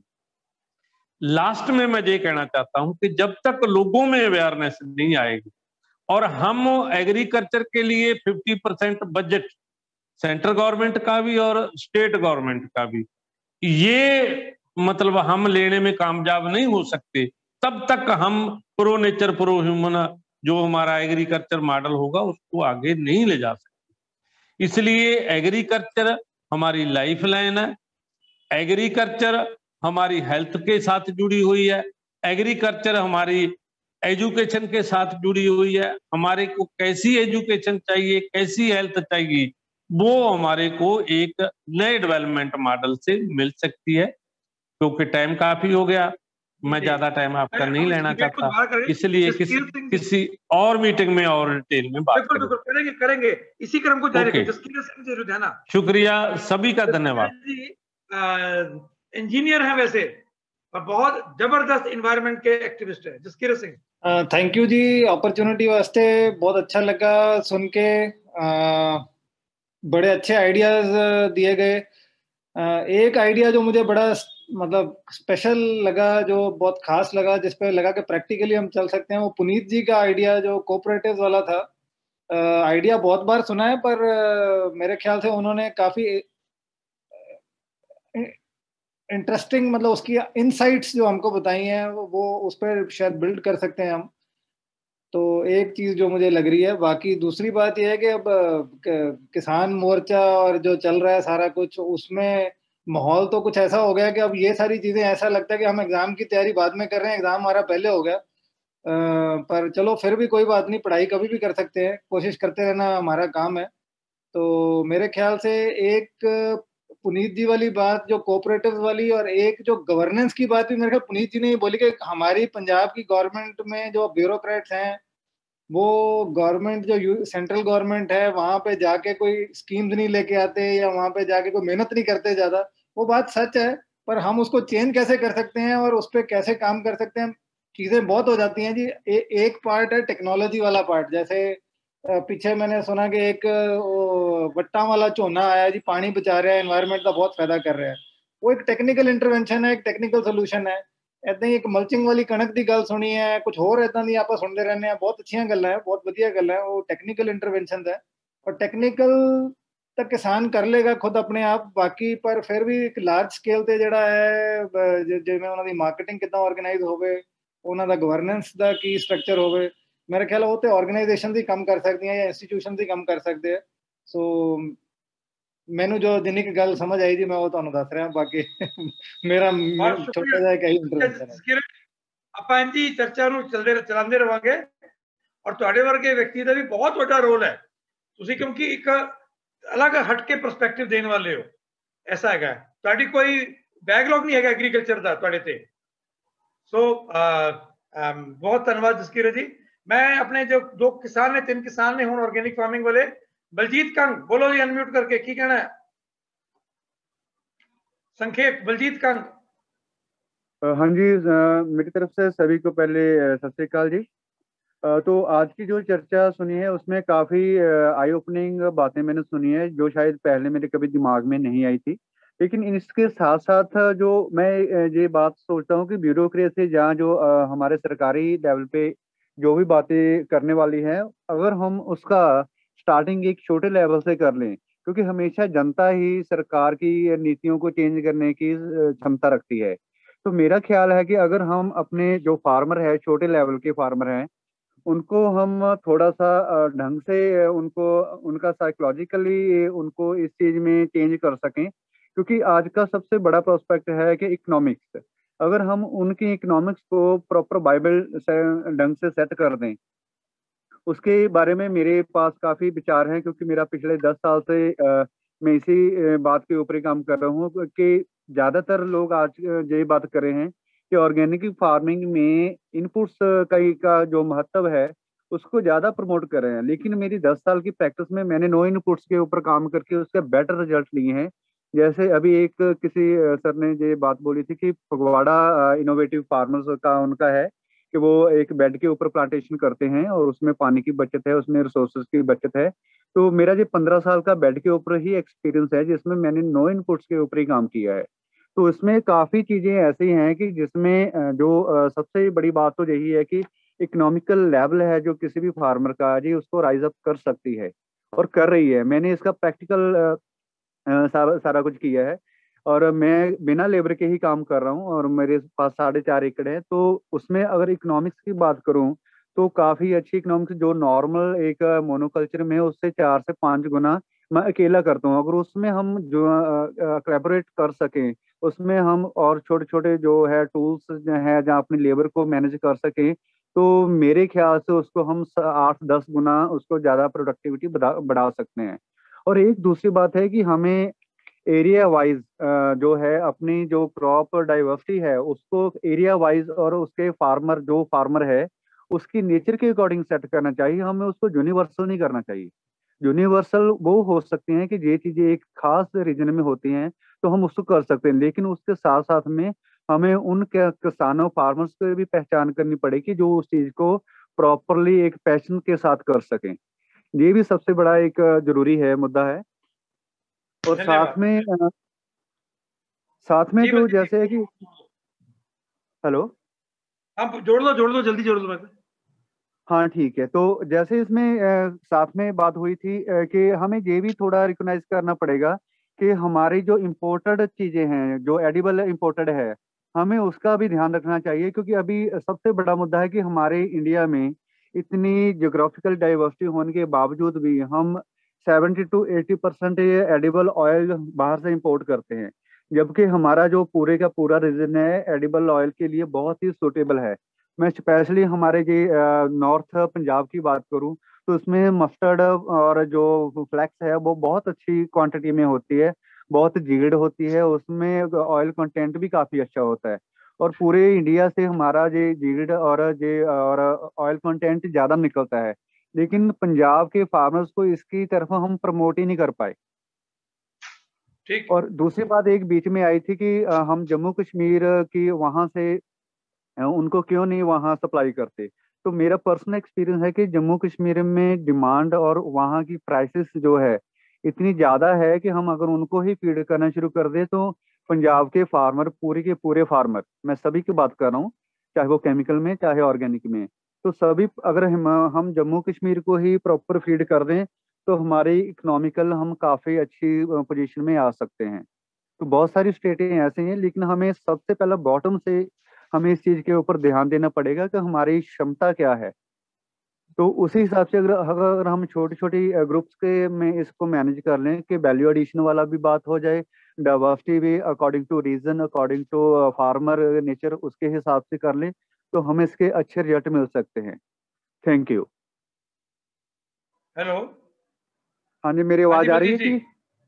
हाँ जी अमिंदर जी, बस मेरा इतना ही कहना था, बाकी आप लोगों ने बहुत अच्छा, सभी लोगों ने अच्छा बात की है। कर लीजिए क्योंकि और हम बोल रहे हैं।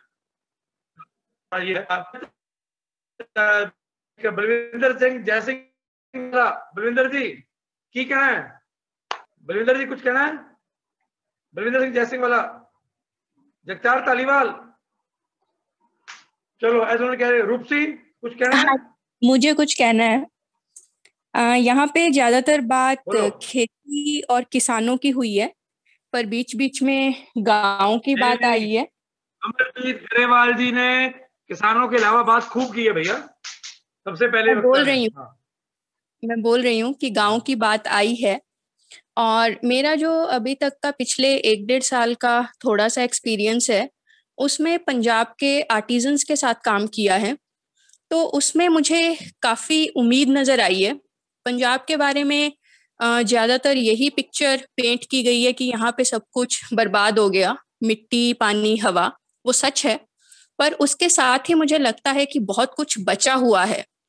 फिजिकल रिसोर्सेज, नेचुरल रिसोर्सेज, और जो एक इंसान के अपने संस्कार होते हैं, उसमें अभी काफ़ी कुछ है। तो अगर हम उसको ढूंढें तो यहाँ पे काफ़ी काम किया जा सकता है। इसके 2-3 एग्जाम्पल मैं दूंगी। जो आर्टिजन्स के साथ हम काम कर रहे हैं, उनकी उम्र ज्यादा हैं, मतलब 60, 70, 80, 90 साल वाले भी आर्टिजन हैं हमारे पास, और ये पंजाब के अलग अलग कोनों में बैठे हैं। और हम खेती की बात करते हैं, खेती से ही ये सारी चीजें शुरू भी होती हैं, क्योंकि अगर एक कुम्हार से बात करते हैं तो वो मिट्टी की बात करता है और वो कहता है कि मिट्टी खेत से आती है। अगर एक स्पिनर या वीवर से बात करेंगे तो वो कहेगा कि कॉटन खेत से आती है। अगर एक कंगी बनाने वाला, कंगी मतलब रीड जो लूम में लगती है, तो उसके लिए जो कान्ने चाहिए होते हैं वो भी खेत या छप्पड़ के किनारे ही मिलते हैं, मतलब वो गांव में मिलेंगे। तो ये सारा सिस्टम इंटीग्रेटेड है और इसमें कोई शक नहीं है कि खेती और किसानी इसमें बहुत जरूरी है। पर इसके साथ जो हमारे आर्टिजन्स हैं, अगर किसान खेती छोड़ रहे हैं तो जो बुनकर हैं उन्होंने भी खड्डियां छोड़ी हैं, जो जुलाहे हैं वो दिहाड़ी मजदूरी वाले बन गए। तो मुझे लगता है कि अगर हम ये ऑर्गेनिक फार्मिंग पॉलिसी की बात कर रहे हैं, एक मॉडल की बात कर रहे हैं, एक विलेज डेवलपमेंट की बात कर रहे हैं, तो उसके जो ये अलग अलग कंपोनेंट्स हैं उस पे हमें गहराई से बात करनी चाहिए। और जो हमारे पंजाब में ऐसे लोग बचे हुए हैं जो ये मास्टर आर्टिजन्स हैं, इनको ढूंढ के इनको पहचानना चाहिए। एक तो ये बात। दूसरा, जब हम पिंड की बात करते हैं, गांव की बात करते हैं, तो it is a unit, it is a physical body, right? It has different components. तो ये डिफरेंट कंपोनेंट्स हैं उसके, किसान, मजदूर, बढ़ई, बुनकर, एटसेट्रा एटसेट्रा। पर उसके अलावा उस बॉडी का एक माइंड भी है, एक सोल भी है, जिसको हम कह देते हैं चित्त मानस। तो उस चित्त मानस पे बात कब होगी? ये जो लाइफ है, जिंदगी का क्या मतलब है, मतलब ये फिजिकल पैरामीटर्स की तो हम बात करेंगे, इकोनॉमिक पैरामीटर्स की बात करेंगे कि हमें लाइवलीहुड चाहिए, उसको मार्केट से जोड़ के देखना चाहिए, मार्केट में जो डिमांड है उसके हिसाब से खेती करनी चाहिए। पर मेरी खुद की सॉवरेनिटी क्या है? मुझे खुद को क्या चाहिए? मेरी डिग्निटी कहाँ है? मेरे आहार की सुरक्षा है? मेरे सम्मान की सुरक्षा है? तो मुझे लगता है कि हमें ऐसे प्लेटफॉर्म से ये डिस्कोर्स चलाना चाहिए जो सिर्फ आउटपुट बेस्ड ना हो, जो एक प्रोसेस की बात करे, जो A to B प्रोडक्ट की बात ना करे, जो प्रोसेस है उसका कैसे इवोल्यूशन हो रहा है, उसकी कैसे ऑर्गेनिकली ग्रोथ है, हमें उस पर एक डिस्कोर्स और एक डायलॉग खड़ा करना चाहिए। Thank you. लो जी, आखिरी वक्ता डॉक्टर अमर सिंह आजाद, आजाद साहब, और उसके बाद कपिल जी वाइंड अप करेंगे। जरा आजाद साहब, डॉक्टर अमर सिंह आजाद। जी जी जी, बहुत बढ़िया डिस्कशन हुई, चल रही है। दो तीन बातें हैं। एक तो इससे डिस्कशन से बड़ा क्लियर है कि ये पूरे का पूरा प्रोसेस कोई इतना सिंपल नहीं है, काफी कॉम्प्लेक्स है। तो इसके लिए हमको एक तैयारी करनी चाहिए, एक इसको व्हाइट पेपर बनाने की, ताकि हम लोग कुछ डिस्कशंस के बाद किसी एक सॉलिड एक डॉक्यूमेंट प्रोड्यूस कर सकें, जिसको पढ़ने वाला कुछ एक नई बात नए ढंग से सोच सके। एक तो सबसे जरूरी ये है कि उसका एक डॉक्यूमेंट प्रिपरेशन किया जाए। एस्पेक्ट्स बहुत ज्यादा है जिस पे काम करने की जरूरत है, बहुत कम काम हुआ है, लेकिन उसमें एक बड़ी खुशी की बात है कि पंजाब, जो हम ये किसान आंदोलन से पहले जैसे हम सोचते थे कि एक ऐसे लगता था जैसे गॉन स्टेट है, ऐसे लगता था कि शायद कोई वे आउट नहीं मिल रहा, ऐसे लगता था कि कैसे निकलें इससे। तो ये ऐसी डेस्परेट सी सिचुएशन बनती जा रही थी पंजाब में। तो उसमें एक बहुत बड़ी रे ऑफ होप जगी है कि पंजाब, जो भी हुआ ग्रीन रेवोल्यूशन के बाद, पहली बात तो मैं कपिल जी से सहमत नहीं हूं कि वो उसको छोड़ देना चाहिए कि फॉर गुड ही आया होगा, ऐसा कुछ नहीं है। फॉर गुड नहीं आया, वो बड़े प्लान ढंग से जो जिन लोगों ने अपनी चीजें बेचनी थी वो लेके आए और उसको प्रमोट किया। इस बात के बावजूद कि उसकी कोई ऐसी इमरजेंसी सिचुएशन नहीं थी, जैसे वो अक्सर देवेंद्र जी कहा करते हैं कि पंजाब में, इंडिया में कभी भी फूड शॉर्टेज नहीं हुई। तो ये जो इसका हिस्टोरिकल पर्सपेक्टिव है, जो उसको जरूरी है ये समझना कि ये एक जिन्होंने ये चीजें बेचनी थी अपनी, वो लोग लेके आए और एक पर्टिकुलरली ऐसा रीजन चुना जहाँ पे उसके लिए सबसे बढ़िया उनको लगा कि इसको वो अपने ढंग से कंट्रोल कर सकते हैं। तो उससे क्या हुआ कि सिर्फ एनवायरनमेंट ही खराब नहीं हुआ, सिर्फ रिसोर्सेज ही डिस्ट्रॉय नहीं हुई, मिट्टी, पानी और हवा और जो हमारा ह्यूमन रिसोर्स है पर्टिकुलरली वो ही खराब नहीं हुआ। इससे एक इकोनॉमिक कंट्रोल है वो पर्टिकुलर लोगों के हाथ में चला गया। खेती देखने को किसान के हाथ में है, लेकिन रियली उसका जो बेनिफिट है, उसका जो इकोनॉमिक बेनिफिट है वो लोग ले रहे हैं, जो उसके लिए वो इनपुट्स प्रोड्यूस कर रहे हैं, जो इनपुट सिर्फ वही प्रोड्यूस कर सकते हैं और कोई प्रोड्यूस नहीं कर सकता। और उनपे हम डिपेंडेंट इतने ज्यादा डिपेंडेंट हो गए हैं कि अब हमें लगता है कि उनके बिना खेती हो नहीं सकती। तो एक तो ये वो फोर्सेस उनको समझना बहुत जरूरी है कि वो कौन लोग हैं, क्या वो नेशनल लेवल पे हैं, क्या वो स्टेट लेवल पे हैं, या क्या वो इंटरनेशनल लेवल पे हैं।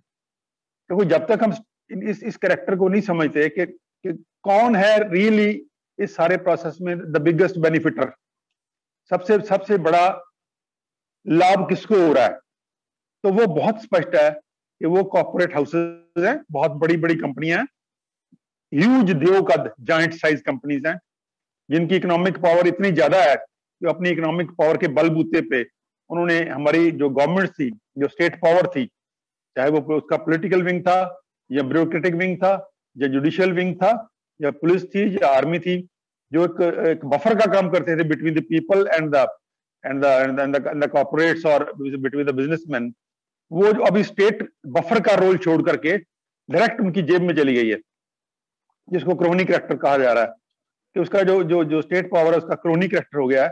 और वो कॉर्पोरेट अभी स्टेट को बाय हुक और by crook, by manipulation, by money power और by virtue of controlling education system and other institutions right from local level to international level, उन लोगों ने इंस्टीट्यूशन पे इतना कंट्रोल कर लिया है कि वो इंस्टीट्यूशन उनके बाहर नहीं जा नहीं सकती। कोई जो बागी होता है, अगर कोई उससे बाहर जाने की कोशिश भी करता है तो ही is not only he is not rewarded, he is actively punished. तो ये पूरे का पूरा फिनोमेना पिछले समय में पर्टिकुलरली द प्रेजेंट गवर्नमेंट के बाद तो बहुत ही अगली फॉर्म में आ रहा है कि कोई भी डाइसेंट, कोई भी वो व्यक्ति, वो पत्रकार, वो इंटेलेक्चुअल, वो प्रोफेसर टॉलरेट नहीं किया जाएगा जो इंडिपेंडेंट राय रखेगा।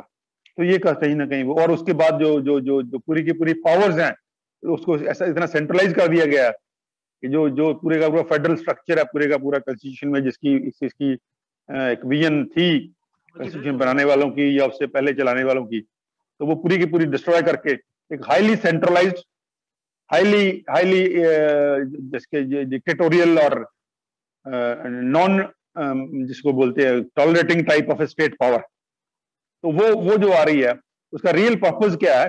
वो रियल पर्पस वही है कि पूरे के पूरे रिसोर्सेज को पहले ही उन्होंने बहुत मोनोपोलाइज कर लिया है, बहुत थोड़े से हाथों में पैसा इकट्ठा हो गया, और अभी वो जो बाकी बैलेंस है, जो थोड़ा बहुत बचा है, उनको भी वो एब्सोल्यूट कंट्रोल में करना चाहते हैं। उसमें एग्रीकल्चर बहुत बड़ा एक सेक्टर है जिसको जो लॉज आए हैं, तो ये पूरे का पूरा उसको भी समझना पड़ेगा कि स्टेट का कैरेक्टर क्या है और उसमें वे आउट क्या है। वे आउट में बहुत बढ़िया डिस्कशन हुई है, अलग अलग ढंग से, अलग अलग मॉडल्स क्या है, अलग अलग रास्ते क्या हैं। और उसमें सिर्फ एक जोड़ना चाहूंगा कि सबको अचीव करने के लिए जो भी डिस्कशन हुई है, वो सबको अचीव करने के लिए दो चीजों की बहुत ज्यादा जरूरत है। पहली बात, एक जिसको बोलते हैं थिंक टैंक, ये पूरे के पूरे समाज को एक ऐसी जो हम सोचते हैं जिसकी शुरू में गरेवाल साहब ने बात की थी कि विलेज सेंट्रिक डेवलपमेंट मॉडल, जिसका खेती मॉडल एक पार्ट होगा। खेती मॉडल कोई अलग नहीं है, उसमें होलिज्म है। जब तक हम होलिस्टिक ढंग से नहीं सोचेंगे, हमको कभी भी ट्रूथ सच समझ नहीं आ सकता। तो पूरे का पूरा जो सिस्टम काम करता है वो पूरा होलिस्टिक है। तो खेती कोई समाज से टूटी हुई चीज नहीं है। पूरे का पूरा समाज जैसे जिस ढंग से वो डेवलप कर रहा है, जिस ढंग से विकास कर रहा है, जिस ढंग से वो चल रहा है, खेती उसी का पार्ट है। तो पूरे का उसको ये जो अर्बन सेंट्रिक है और इंडस्ट्री सेंट्रिक है और पूरे के पूरे गांव को डिस्ट्रॉय करके शहरों को बसाओ, ये पूरे का पूरा जो रॉन्ग और डिस्ट्रक्टिव मॉडल है उसको छोड़ करके विलेज सेंट्रिक, और जिसमें मेन प्रोफेशन जो एग्रीकल्चर हो, उसमें साथ में बाकी के जो जो जो जो धंधे भी जरूरी है, जैसे ग्रेवाल साहब ने कहा, वो बहुत जरूरी है, क्योंकि खेती सिर्फ खेती नहीं है, गांव एक लिविंग यूनिट है। तो लिविंग यूनिट को अगर हमने चलाना तो खेती एक उसका यहाँ मुख्य धंधा जो है उसका खेती है, क्योंकि उसके साथ जुड़े हुए बहुत सारी और चीजें हैं, बहुत सारे और प्रोफेशंस हैं जिसको साथ लेना है, और वो एक नया मॉडल बनाना हमने। उसके लिए एक थिंक टैंक चाहिए, और थिंक टैंक जैसे हम ये काम कर रहे हैं, ये हमको काम बहुत इंटेंसिवली करना चाहिए, ताकि वो थिंक टैंक का काम करने में हम समाज को एक थोड़ी सी लीड दे सकें, क्योंकि हम लोग इस पोजीशन में हैं कि हम आसपास में जो अलग अलग स्टेटों से क्या एक्सपीरियंस आ रहा है, अलग अलग कंट्री से क्या एक्सपीरियंस है, तो क्या हो सकता है, तो पूरी जो अवेयरनेस जनरेशन है, एक जो जो जो एक आंदोलन ने एक पूरे का पूरा पोटेंशियल जनरेट किया है, उस पोटेंशियल में एक बहुत हंगर आ रही है, बहुत बहुत आपने देखा होगा कि लोगों की सीखने की बहुत ज्यादा मंशा है कि क्या वे आउट है, कैसे करें।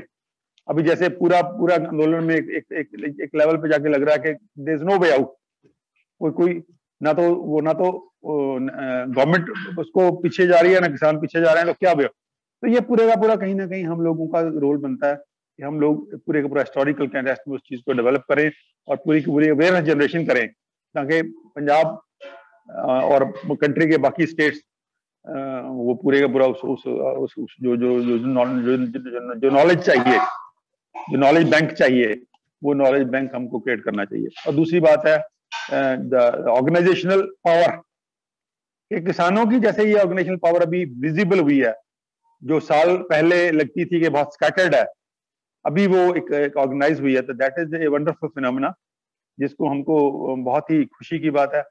उसमें वी आर रादर थ्रिल्ड, हम जैसे लोग जो बहुत चिंतित से हम बहुत ही थ्रिल्ड हैं कि एक किसानों ने एक वे आउट दिखाया है कि अलग अलग पॉलिटिकल धारणाओं के लोग इकट्ठे होकर के उस कॉमन मुद्दों पे एक बहुत बड़ी ऑर्गेनाइजेशन का शेप ले सकते हैं।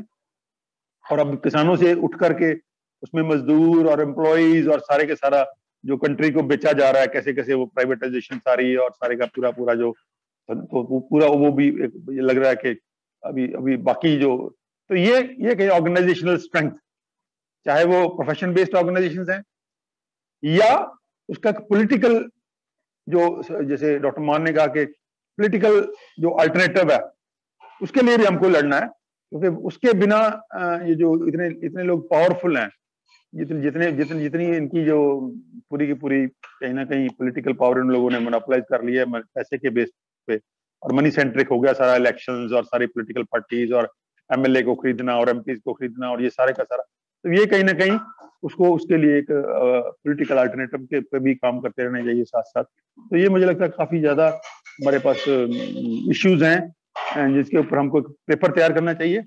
और अमिंदर जी के बहुत धन्यवाद करते हैं हम सब लोग के, इन्होंने इनिशिएट किया इस दिशा में, और मैं यही रिक्वेस्ट करूंगा कि सारे को समअप करके इसको एक सीरीज ऑफ मीटिंग चलाई जाए, ताकि इस सीरीज ऑफ मीटिंग के बाद हम एक बहुत बढ़िया एक पेपर प्रेजेंट कर सकें अलग अलग भाषाओं में, ताकि वो पेपर जो है किसानों के या बाकी समाज के जो लड़ रहे, जो स्ट्रगल कर रहे सेक्शंस हैं, उनके काम आए। बहुत बहुत धन्यवाद। धन्यवाद डॉक्टर साहब। मैं कपिल भाई को कहूंगा, कपिल भाई वाइंड अप करें। मैं एक बार बता दूं कि हमने कपिल भाई, ये जो पंजाब में पिछले से पिछला इलेक्शन हुआ था, हमने एक green agenda for Punjab draft किया था खेती विरासत मिशन ने। डॉक्टर आजाद उसके वन ऑफ दी राइटर्स थे, उसमें आर.एस. घुम्मन थे, कविता कुरगंटी थी, देवेंद्र शर्मा थे, इन सब लोगों ने मिलकर एक पेपर तैयार किया था। तो वो पेपर अभी बेस पेपर बन सकता है, उसमें काफी कुछ है।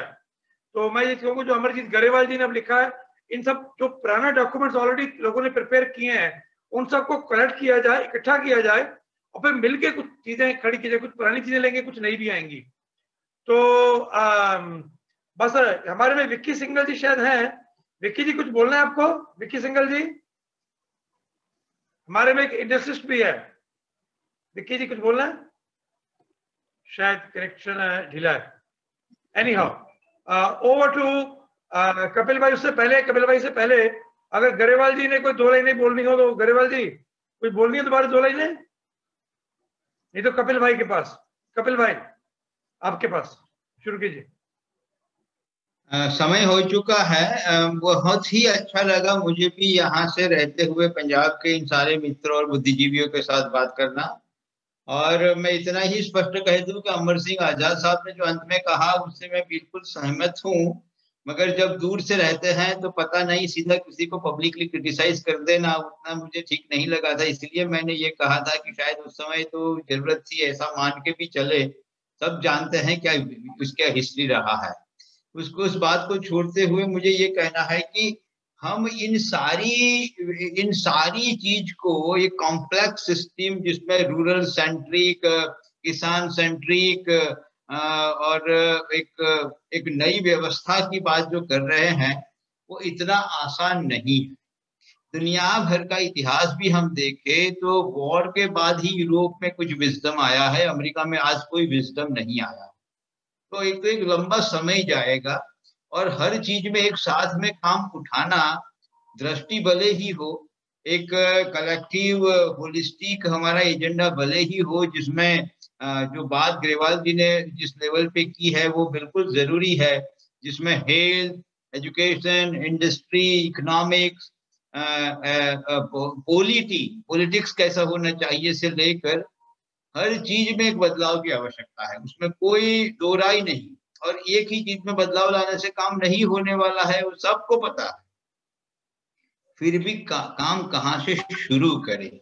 तो हमारा जो प्रिफेस बनता है वो है कि पंजाब नीड्स अल्टरनेटिव और एक डेवलपमेंट पैराडिम, एक पैराडिम का शिफ्ट चाहिए, डेवलपमेंट का चाहिए, सिर्फ एग्रीकल्चर का नहीं। पंजाब को कैसे विकसित करना है आने वाली पीढ़ी के लिए, उसकी बात होती है। उसमें हर मुद्दे के ऊपर बात आती है, मगर इसको थोड़ा छोटा करते हुए, क्योंकि वो हमारा प्रिफेस जरूर है, मगर ज्यादातर लोग आज भी किसानी में जुड़े हुए हैं। किसानी पर्यावरण और रोजिंदी जरूरतों के साथ जुड़ी हुई चीज है।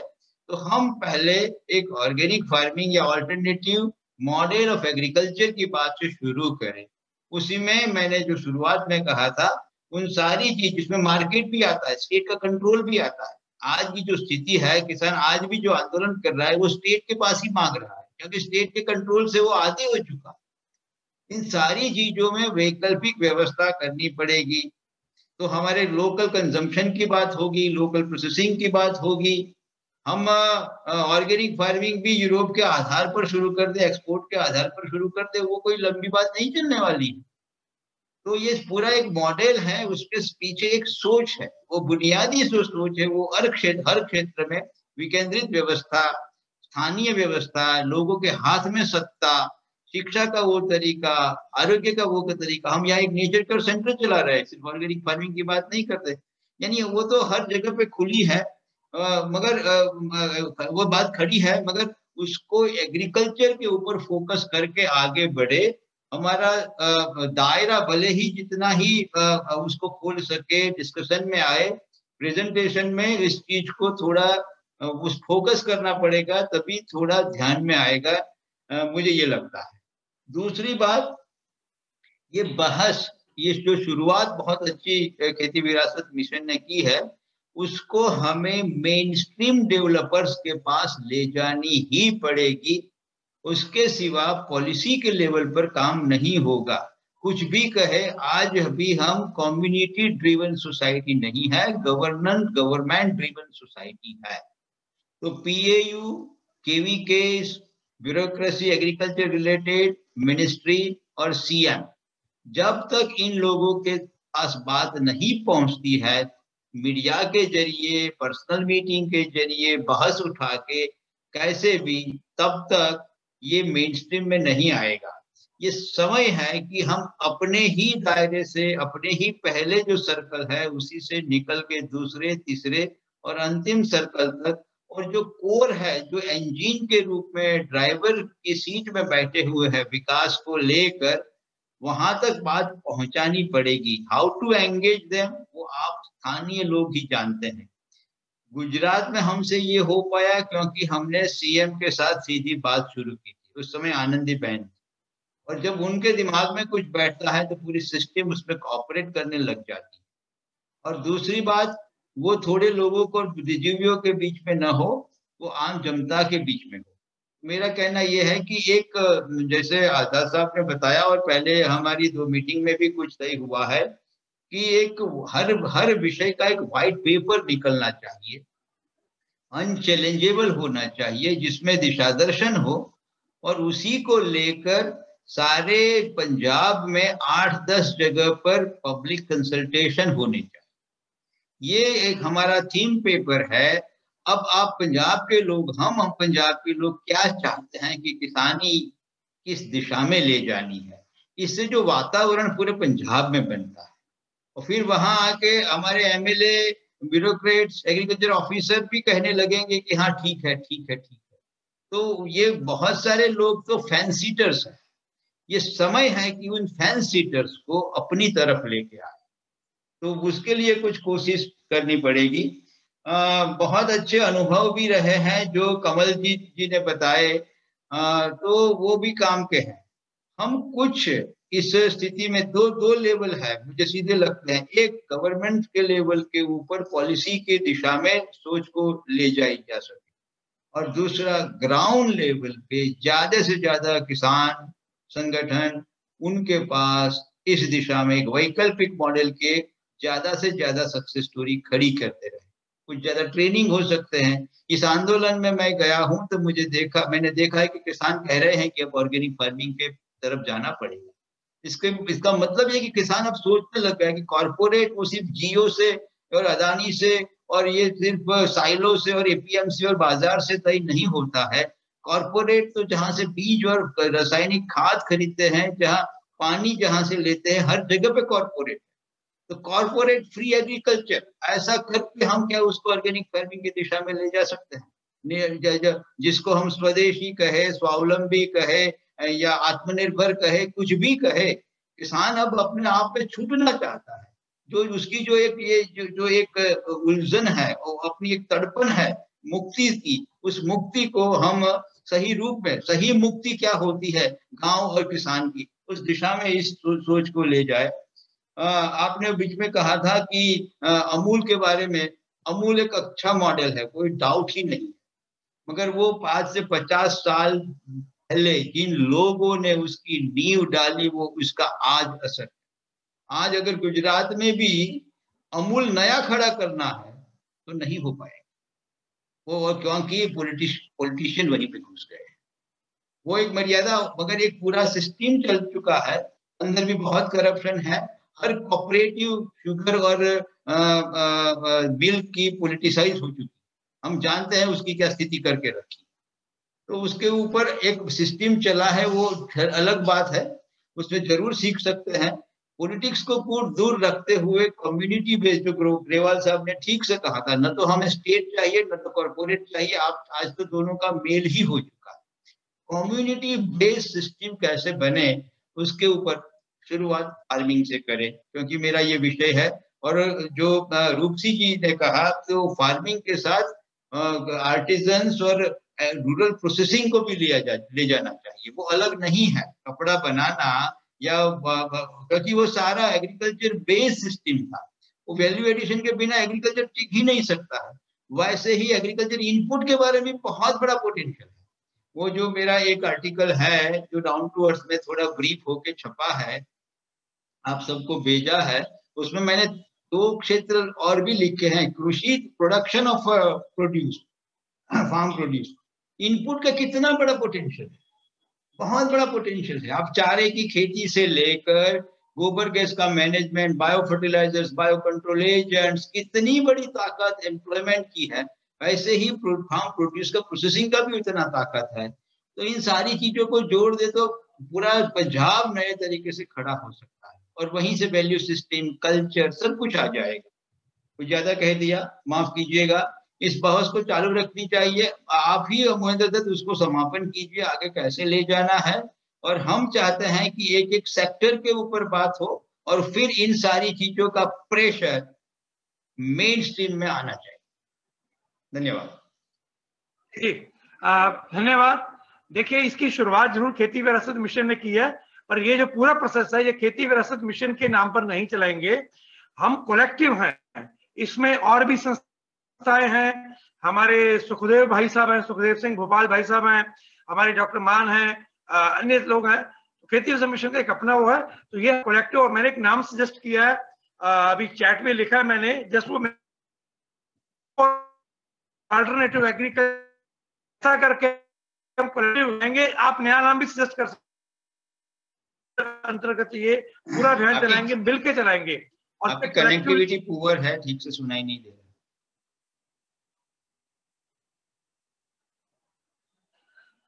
ये जो पूरा प्रोसेस है, ये forum for alternative agriculture development paradigm,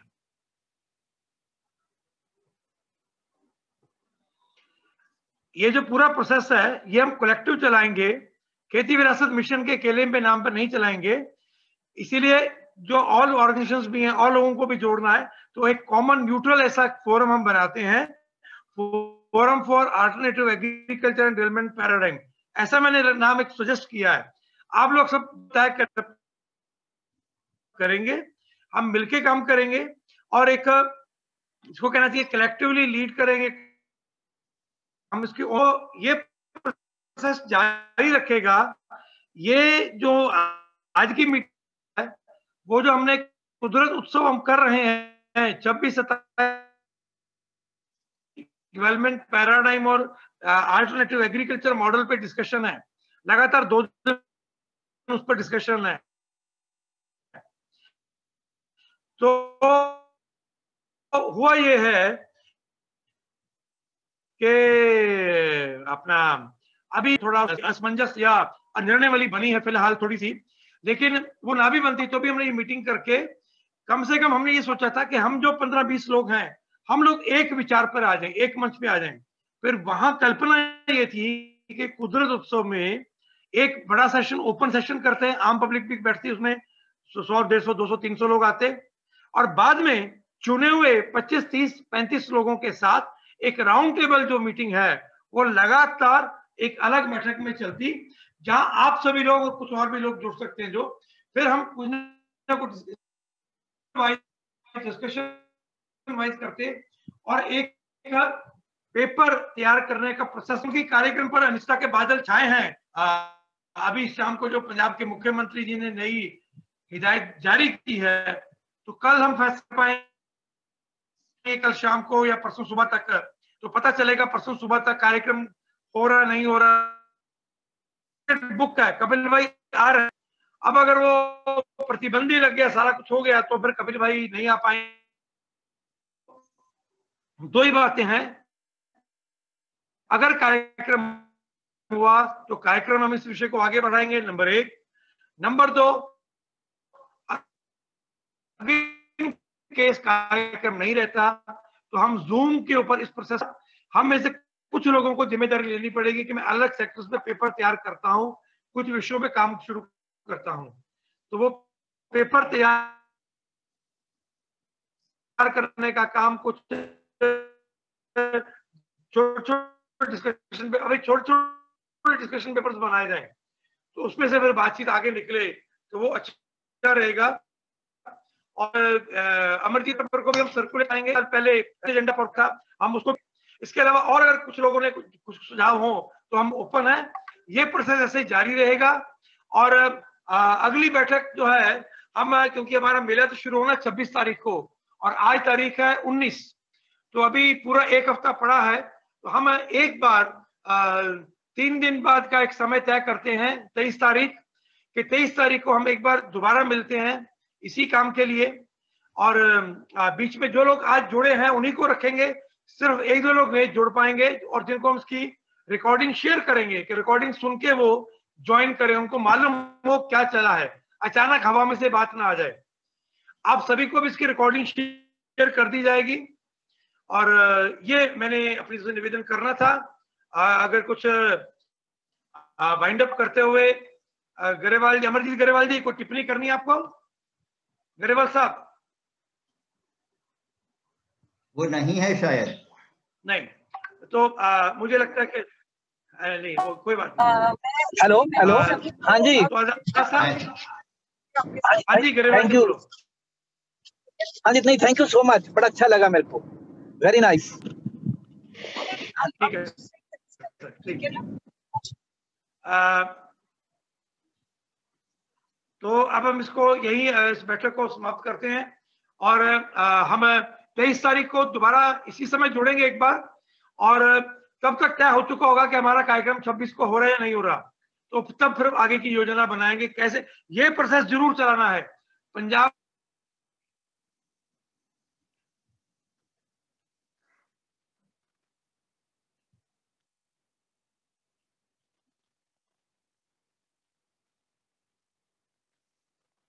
मतलब भारत को जिंदा रखना, यही पूरा विषय है।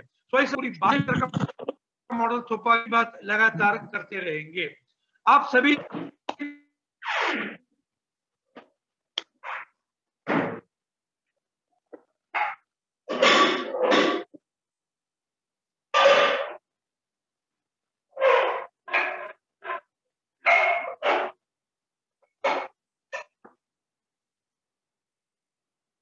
जो आए, सबका समय निकला, बहुत शॉर्ट पीरियड पे लोग आए।